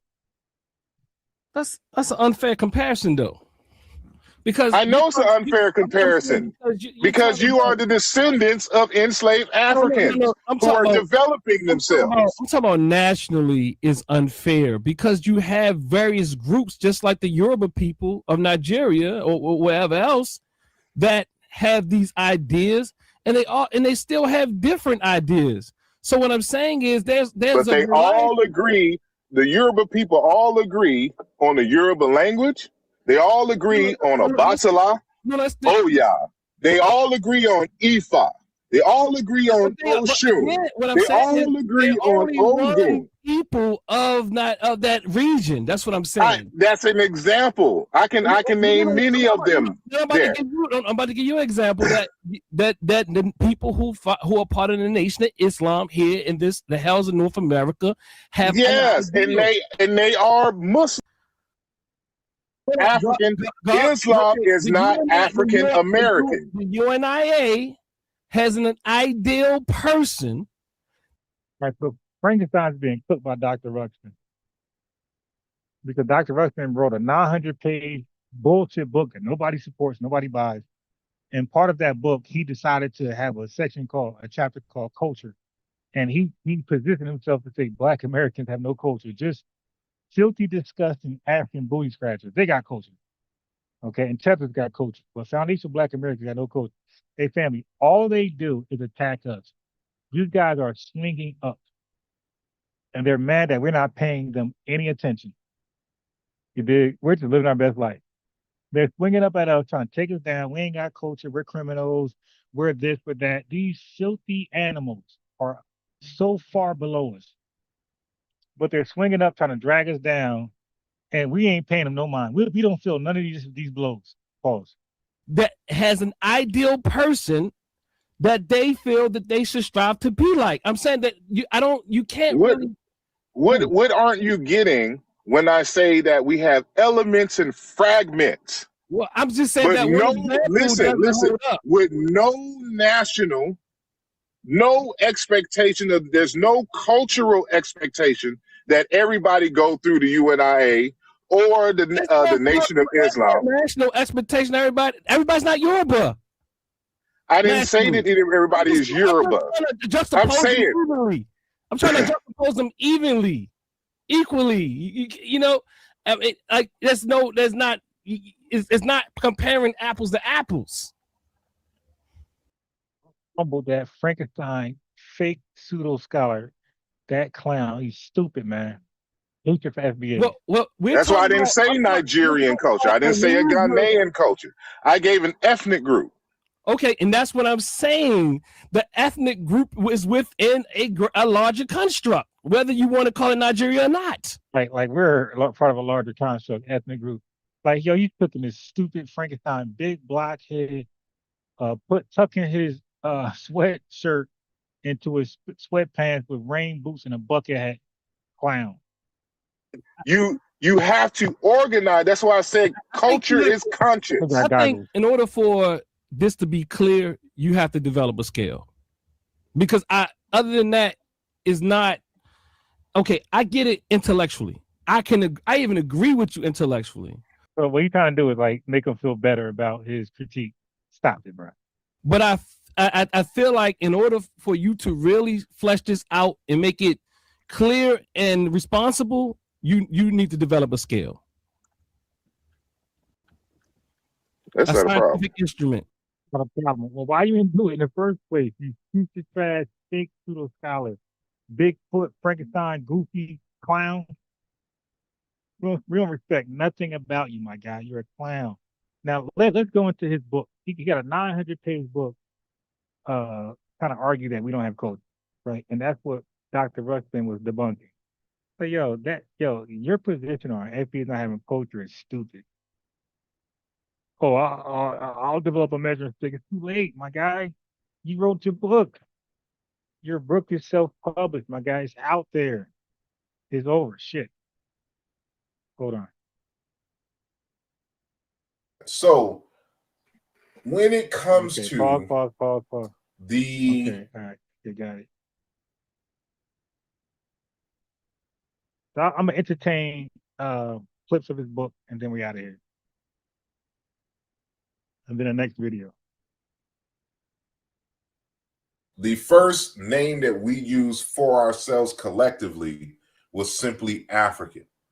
And so we are the true Africans. Can't nobody on the continent of Africa say we are not African. We are the first and only ones who have labeled ourselves African. Dance, and then we later added the American to denote citizenship.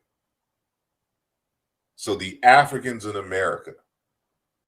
But that contradicts this guy said they later added American to denote citizenship. But that debunks your 1790, 1800 claim of the AME Church. So why did they say American? There was no citizenship when Richard Allen came up with, or was it Alexander Crumer? I think it was Richard Allen. When he came up with the AME Church, why did he say African American? You were not a citizenship. You didn't have no citizenship. You're not an American citizen at that time. Again, these guys be playing, man.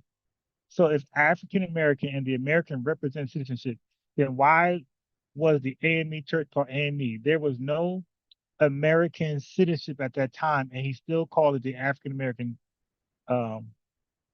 Well, yeah, he'll argue America wasn't used, African methodology statistical. All right. You know, okay.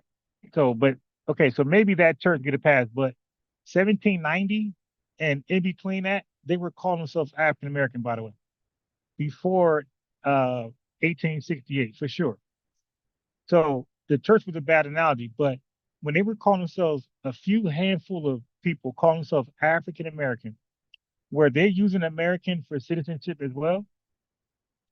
We didn't have citizenship at that time. So like these guys just lie, lie, lie, no integrity at all. Right. So no, not right.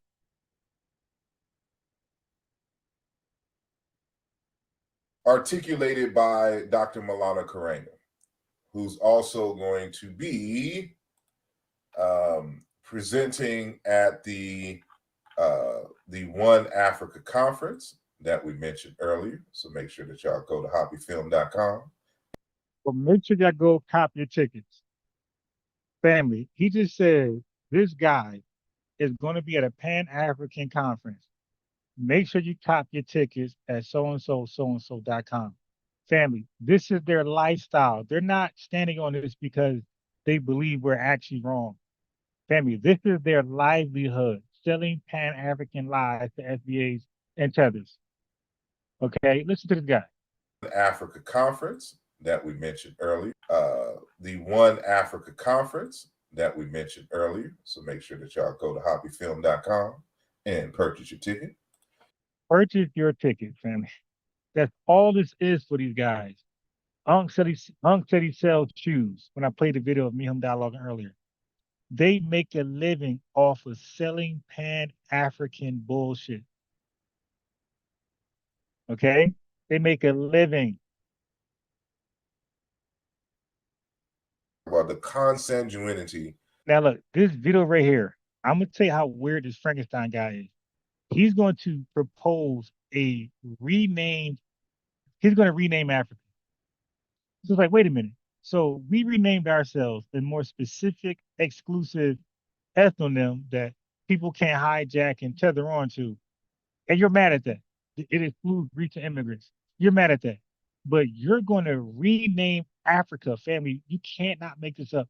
This guy is going to rename Africa, but we can't rename ourselves a name that's exclusive. It blocks out people tethering and hijacking us. He's mad at that, but he's going to propose a rename of Africa. Listen. Of African American identity. So we have Africans as a whole. I've since suggested a new name for Africa called Bukanda. He said, I since suggested a new name for Africa called Bukanda. He's dead ass. Bukanda. Africans as a whole. I've since suggested a new name for Africa called Bukanda. And because the word Kanda is one of the most dominant words for land, community, and family. Family, he must have just heard us song My Boo. This dude said Bukanda. He's gonna rename Africa Bukanda, but he's mad at us renaming ourselves a more specific term that's anti-hijackable by recent immigrants. Hilarious. Now look, he's gonna read the definition of African American culture, which is Black American culture, on Wikipedia, and then disagree with it because it gives us a culture. So it debunks his position that we don't have culture. This is just from the Wikipedia page. So, pretty kind of standard stuff. And so it goes, it makes the argument that African Americans, it says the distinct identity of African American culture is rooted in the historical experience of African American people, including the Middle Passage. So this argues that we do have a distinct culture. And when it goes to some explaining, I won't be reading much of any of this, but let's look at the elements that it's arguing is saying that, is our culture. And so it, it has a section in here on oral tradition, in terms of a few stories, the signifying monkey, African-American folk tales, Burr Rabbit, the Uncle Ramus, Stagger Lee, et cetera, et cetera. So, you know, I guess we got that. He was watching Wakanda, and at some point he started to play Us in My Boo. And he was like, look at this, Bukanda. This dude said Bukanda. Okay, so he's using Wikipedia to define culture and then dismiss it as it's aesthetic. Okay, for one, that's a false dichotomy. Okay, aesthetic versus real culture. And then we'll check this out. In cultural theory, aesthetics are not fluff. So he dismissed aesthetic as though it's nothing. This fake scholar. Well, in cultural theory, aesthetics are not fluff. They are central carriers of values, memory, identity, and social rules. Okay, so reductionism. Okay, so Frankenstein frames African American culture, Black American culture as song, dance, fashion, and then he argues it's shallow after he reduces it. So he got the definition that we have culture, and then he reduces it to nothing, his personal projection, and then says it's not. All right. But Frankenstein, I got something for you. Music, language, foodways, ritual, and style are major cultural institutions in diasporic communities, especially under repression, where formal institutions were denied, my guy.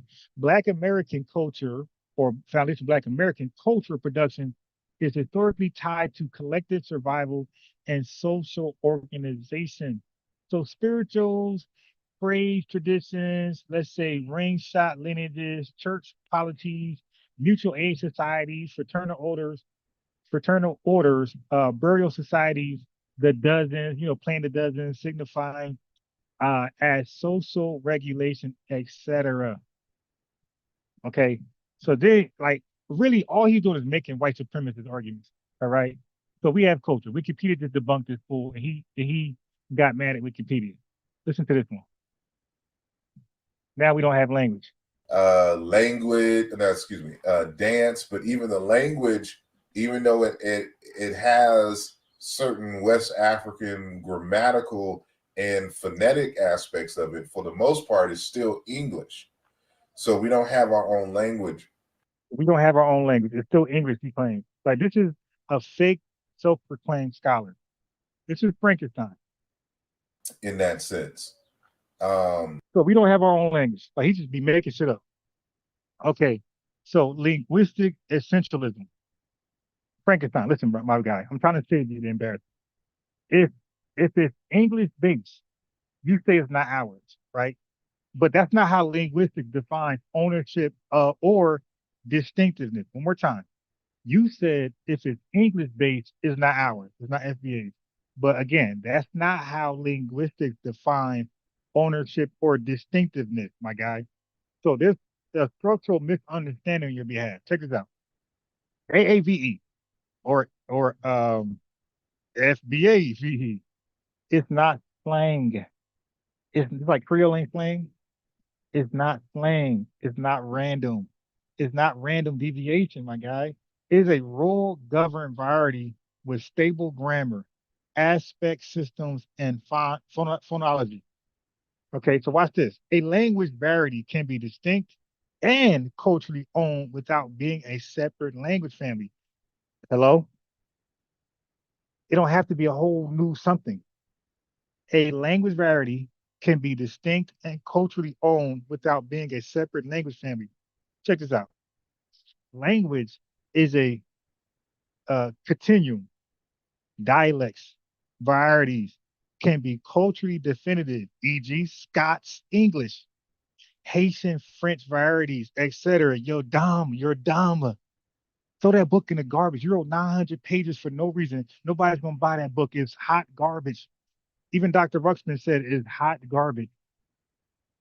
Okay, so AAVE, or you could say FBA-VE, has systematic features, e.g. habitual, B, right? Expectual, done, stress, been, popular, absence, governed by constraints. So those are not making things up. They're grammatical systems. So this dog, Frankenstein, so we were making stuff up when we talk. So now he's going to attack Juneteenth. Like, this is in promote Kwanzaa. What we're going to come to find out is that that's not culture. And it says all the holidays and observances for the most part, all the holidays and stuff that we observe are European holidays. It's very few. We have Juneteenth, but then, you know, that's still in relation to being freed from white people. So it's still tied to white folks. So Juneteenth is still tied to white people. Listen to this, but Kwanzaa isn't. Yeah, this is a Frankenstein buffoon who's been a failed YouTuber all of his existence online. In terms of Juneteenth. And who can listen to this guy more than 2 minutes without falling asleep? Dude got no swag, no charisma, no nothing. It's a boring Frankenstein dude. And of course, the only, you know, holiday that we have that we created was Kwanzaa by Dr. Malana Karenga and the other. So the only holiday that we had that we created is Kwanzaa.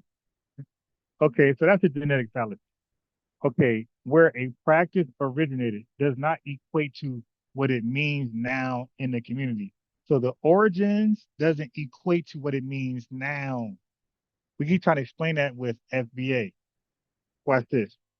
So he's misreading cultural memory. Juneteenth is not tied to white folks as dependency, Frankenstein. It's a freedom commemoration anchored in Black collective memory and institution building in churches, parades, mutual aid, civic orgs, right? So ignoring Black civic ritual, right? Martin Luther King Day, Black History Month, homecoming traditions, watch night services, emancipation observances, etc., function as ritual calendars, even if not religious holidays, you goofball, you goofy. So many cultures adopt and adapt calendar forms while transforming meaning. That transformation is precisely what culture does, you fool. So Juneteenth is an example of cultural agency, a community turning historical rupture into ritual, pedagogy, and identity. So now he's going to disrespect fried chicken. Listen, I mean, he just said, yeah, this guy is, if you don't believe he's an agent, then nobody's an agent. You know, you see African American culture, and the first thing it shows is fried chicken as part of African American cuisine, even though chicken comes from Asia. Everything he's saying, family, is to disrespect our culture. It comes from Asia. That's a straw man. No serious scholar says chicken is African as a species origin or Asian. Okay, cuisine is about technique, seasoning profiles, social uses, and food ways, Frankenstein, not where the animal evolved. This is a fool. Throw that 900-page book in the garbage. Throw it in the next bonfire in New York. Okay, so culinary illiteracy is what we're dealing with. Culture of food is defined by preparation, ritual, and meaning. Okay, foundational Black American food ways combine a bunch of stuff. Okras, rice cultures, greens, pepper profiles, frying techniques. So with new world constraints, that's the only difference. That's precisely how diasporic cuisines form, creolized continuity. This is a full, here go some more hate. My position is no, we do not have our own culture. You hear that? We don't have our own culture. Yeah, I'm telling you, family, these Pan-African booty scratchers, they worship Africa. They will suck the ass out of a disgusting, dusty, musty African if they meet them. They're trying to satisfy. Oh my goodness. We don't have culture. So he was Frank Zanu before Frank Zanu. Yet. That we are Americans with Africanisms. Right? As a matter of fact, you can get a book called excerpt from Africanisms in America by I'll always get a book from a Pan-African. Bro, we're not buying no bullshit, bro. Joseph Holloway. It's an edited text. I forgot what year it came out. We're good. We're good. But what we're calling culture in many respects is just the maladaptations to living in an oppressed and apartheid society. They got that much hatred in us, man. Maladaptation, maladaptation to apartheid. Okay. So that's clearly an overgeneralization. So some behaviors under oppression are maladaptive, but many are adaptive and resistant, Frankenstein. So totalizing claim, reducing the whole culture to pathology echoes a long tradition of cultural deficiency arguments just with Afrocentric vocabulary, bro. You just like Dr. Ruxpin said, you're just saying a lot of words. Like you're trying to be polite, brother polite. Okay, so under domination, you typically see a mix of adaptive survival strategies, resistant forms, and harmful internalizations. Okay, so Foundation Black American culture includes robust pro-social and institution building traditions, churches, mutual aid, HBCUs, Black press, fraternals, labor organizing, benevolent societies, civic clubs. Those are not maladaptations, Frankenstein. They go to more heat. This little excerpt from the late Dr. Asa Hilliard III in an article that he wrote called Race, Identity, Hegemony, and Education. And so when in this aspect of the He just rambling. So when we came to this country, what did we originally call ourselves? And I've argued that there is only one true African people, and that Oh my God. Listen to this stupidness. is who we call African Americans today. And the reason why is because Africans on the continent only recently in history referred to themselves as Africans, but only in the sense of in a geographical space. Right. So how are we Africans? If it's about a geographical space, which is on the continent of Africa, and that's the reason why they call themselves Africans, then why are we calling ourselves Africans? You're a fool, Frankenstein. But it is the African Americans who in the beginning called themselves Africans as an ethnic marker. Okay, family, he's lying. He's lying. I mean, he's just lying. I mean, I got a link right there. I mean, the dude's just lying. At this point, he's just flat out just lying. I would love for him to click that link and prove that. Because he's saying absolutely, we called ourselves Africans. I need to know where the hell you got that from. That is 1990 Jesse Jackson, my guy. That's recent, my boy. That's recent. I was alive when that happened. I was in fucking middle school or some shit when I was going on. You're lying. That's not in the beginning. And we even labeled or named many of our self-help societies. So he's gonna name about 6. Okay, from the 1800s to 1990, he's gonna name 6. We're talking about 100-some years. He's gonna name 6, and everything was named nothing to do with Africa. I mean, like these guys are just horrible, horrible. So, Frankenstein, you're disgusting, my guy. So again, that's historical overreach. So diasporic self-naming. He said African. He said that was important. Okay, cool. But claiming that FBAs are the only true African, that collapses geography. You know why? Because ethnicity and diaspora into a rhetorical point. Continental identities often operated through ethnonyms, you fool. You know what an ethnonym is? I go over that a lot over here. So examples of ethonyms, Yoruba, Akan, Wolof, etc. Rather than the continental label, nobody calls themselves after a continent as their ethnonym. You big head Frankenstein, boring man. Nobody uses a continent as their ethnonym. They use their country as their nationality and maybe as an ethnonym, but your continent is never like nobody's just South American. Nobody's just North American. People come from a country or they're after a tribe or something like that, some language. You're not a continent. All right. So all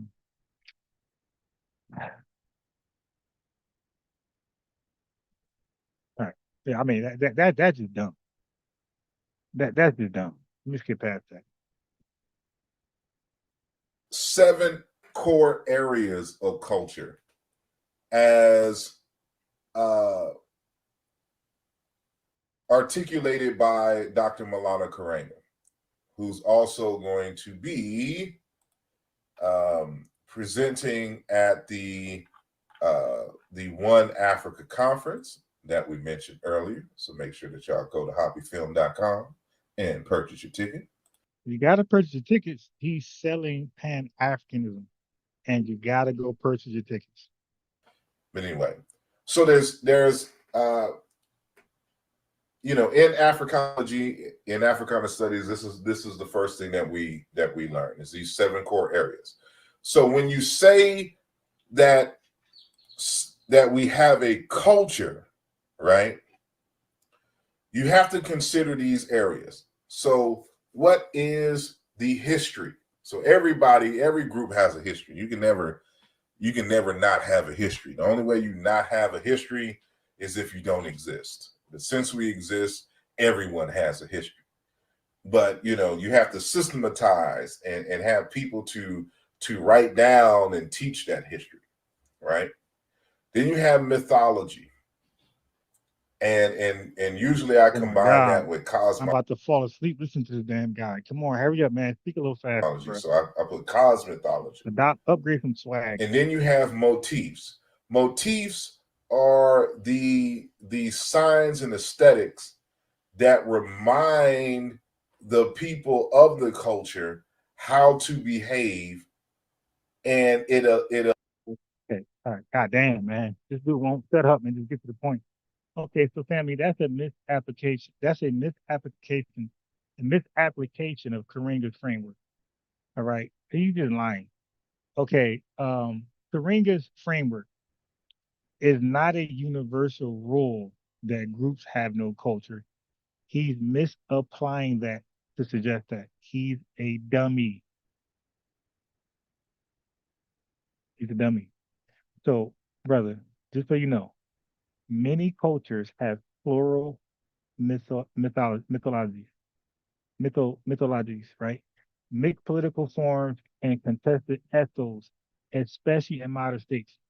Okay, so if you apply Frankenstein standard, Karenga's standard consistently, then huge portions of modern populations, including many post-colonial nations like Nigeria, will be declared cultureless according to Karenga's framework, the way he's misapplying it, because their institutions are hybrid, contested, and shaped by coloniality. Okay, so obviously that's false. Oh, God. So now he's going to go into, we don't speak an African language, therefore we're lost. All right. Keep in mind, family, this is how much money are they getting paid? It can't be a lot. These guys are bums, man. These guys are bums. So I mean, what they added $50 more to the Social Security check? Like, these guys are bums. They're not living large. But yo, what is it? What is in for you, man? Some promise? You're gonna be a king of FBAs? And lastly is the linguistic. And so what Sheikh Hanti Job has argued is that once you lose the linguistic factor, you cease to be yourself. Okay, once you use the linguistic factor, you cease to be yourself. Now he keeps quoting these African quote unquote scholars as though they're the rule of thumb. Okay, hey bro, Frankenstein. Diasporas commonly undergo language shift, yet retain strong cultural continuity through ritual, kinship, religion, music, and social norms. Okay, so shout out to Black Americans. Okay, we didn't retain African languages largely due to deliberate suppression, obviously. But that's an argument about oppression, not an argument about the resulting culture is illegitimate. Identity is multi-layered. Language is one axis, not the whole structure. Diasporic cultures are often post-language shift cultures with deep continuity and innovation. Now, when you guys are subscribed to my channel, I talk about part of our culture. We're innovators. This is a fool. Just saying random stuff. All right, let me see what else we got here. Because I ain't about to sit here and do all this, man.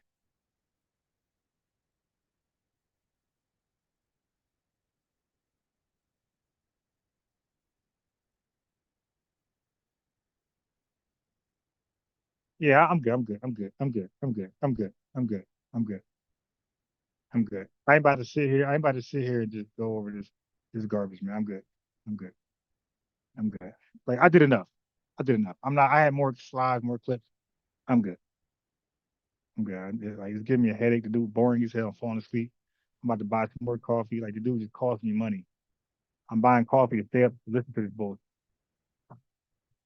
So I debunked everybody in this thumbnail.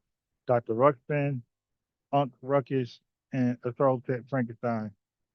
We don't have culture. By his dudes make up their own. Like he went to Wikipedia, and Wikipedia said foundational Black Americans have culture. He didn't like that, so then he come up with a 900-page book to argue we don't have culture, and I just debunked his major arguments.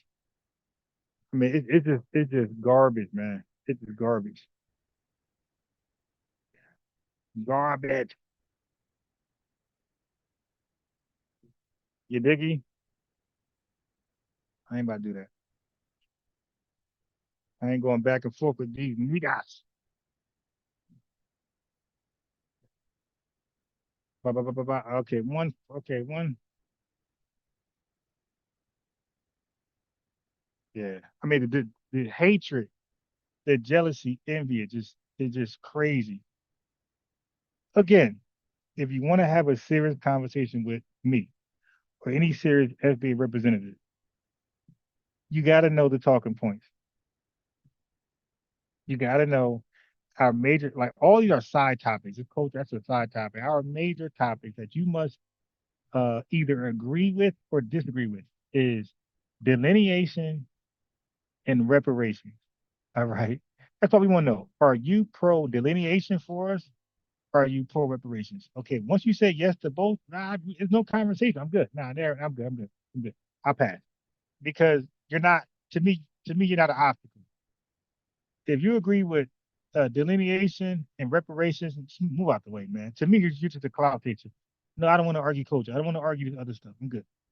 But if you are opposed to reparations or delineation, okay, now you got my attention, and now you got my you got my attention.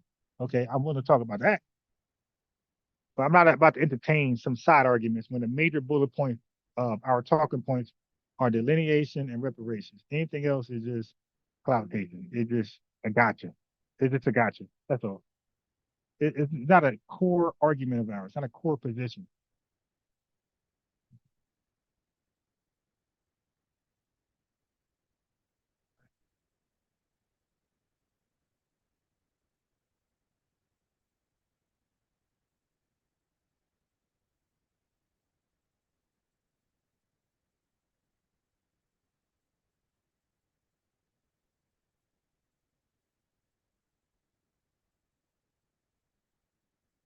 Okay. All right. Oh my God.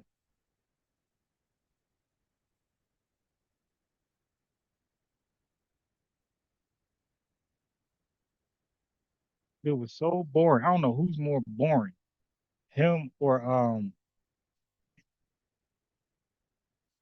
what the hell? I don't know who's more boring, him or that dude, that Libyan dude named Reggie. What's his name? Reverend Reggie, who's always begging for donations.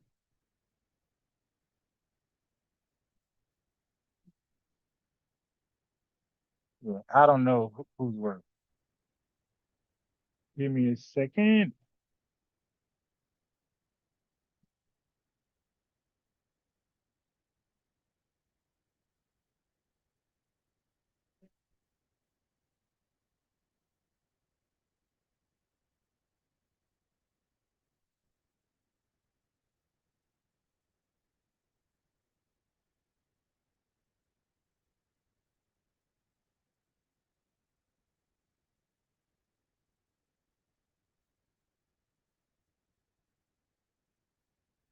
Give me a second. I'm trying to set up the what we doing tomorrow morning. You did. You know, cause we live every morning. You dig? All right, all right, all right. Give me 1 second. Oh yeah, cause our brother was. Yeah, I got some good stuff. It's a new angle. You did. You don't want to miss it. We're so right after this, we're gonna go over hip hop, the origins of hip hop. And I got some DJ Fade stuff for you because he gained a lot of ops all of a sudden when it comes to the origins of hip hop. So we got to defend our brother and help signal boost his side of the story.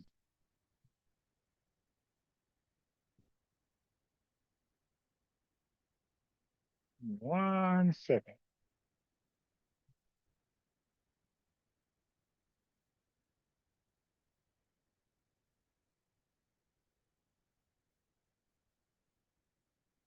I'll read some chats. See who's in the building. You dig?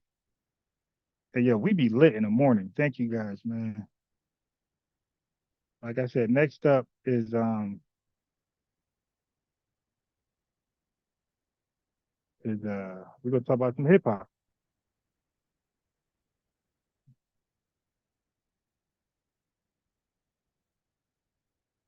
Switch it up some. You know, you dig?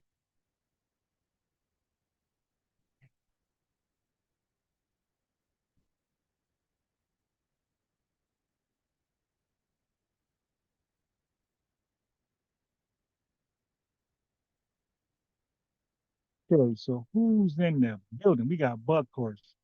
We got Youth Juice. You dig? We got Marvin, Roel. We got Emmanuel Brito TJ's in the building.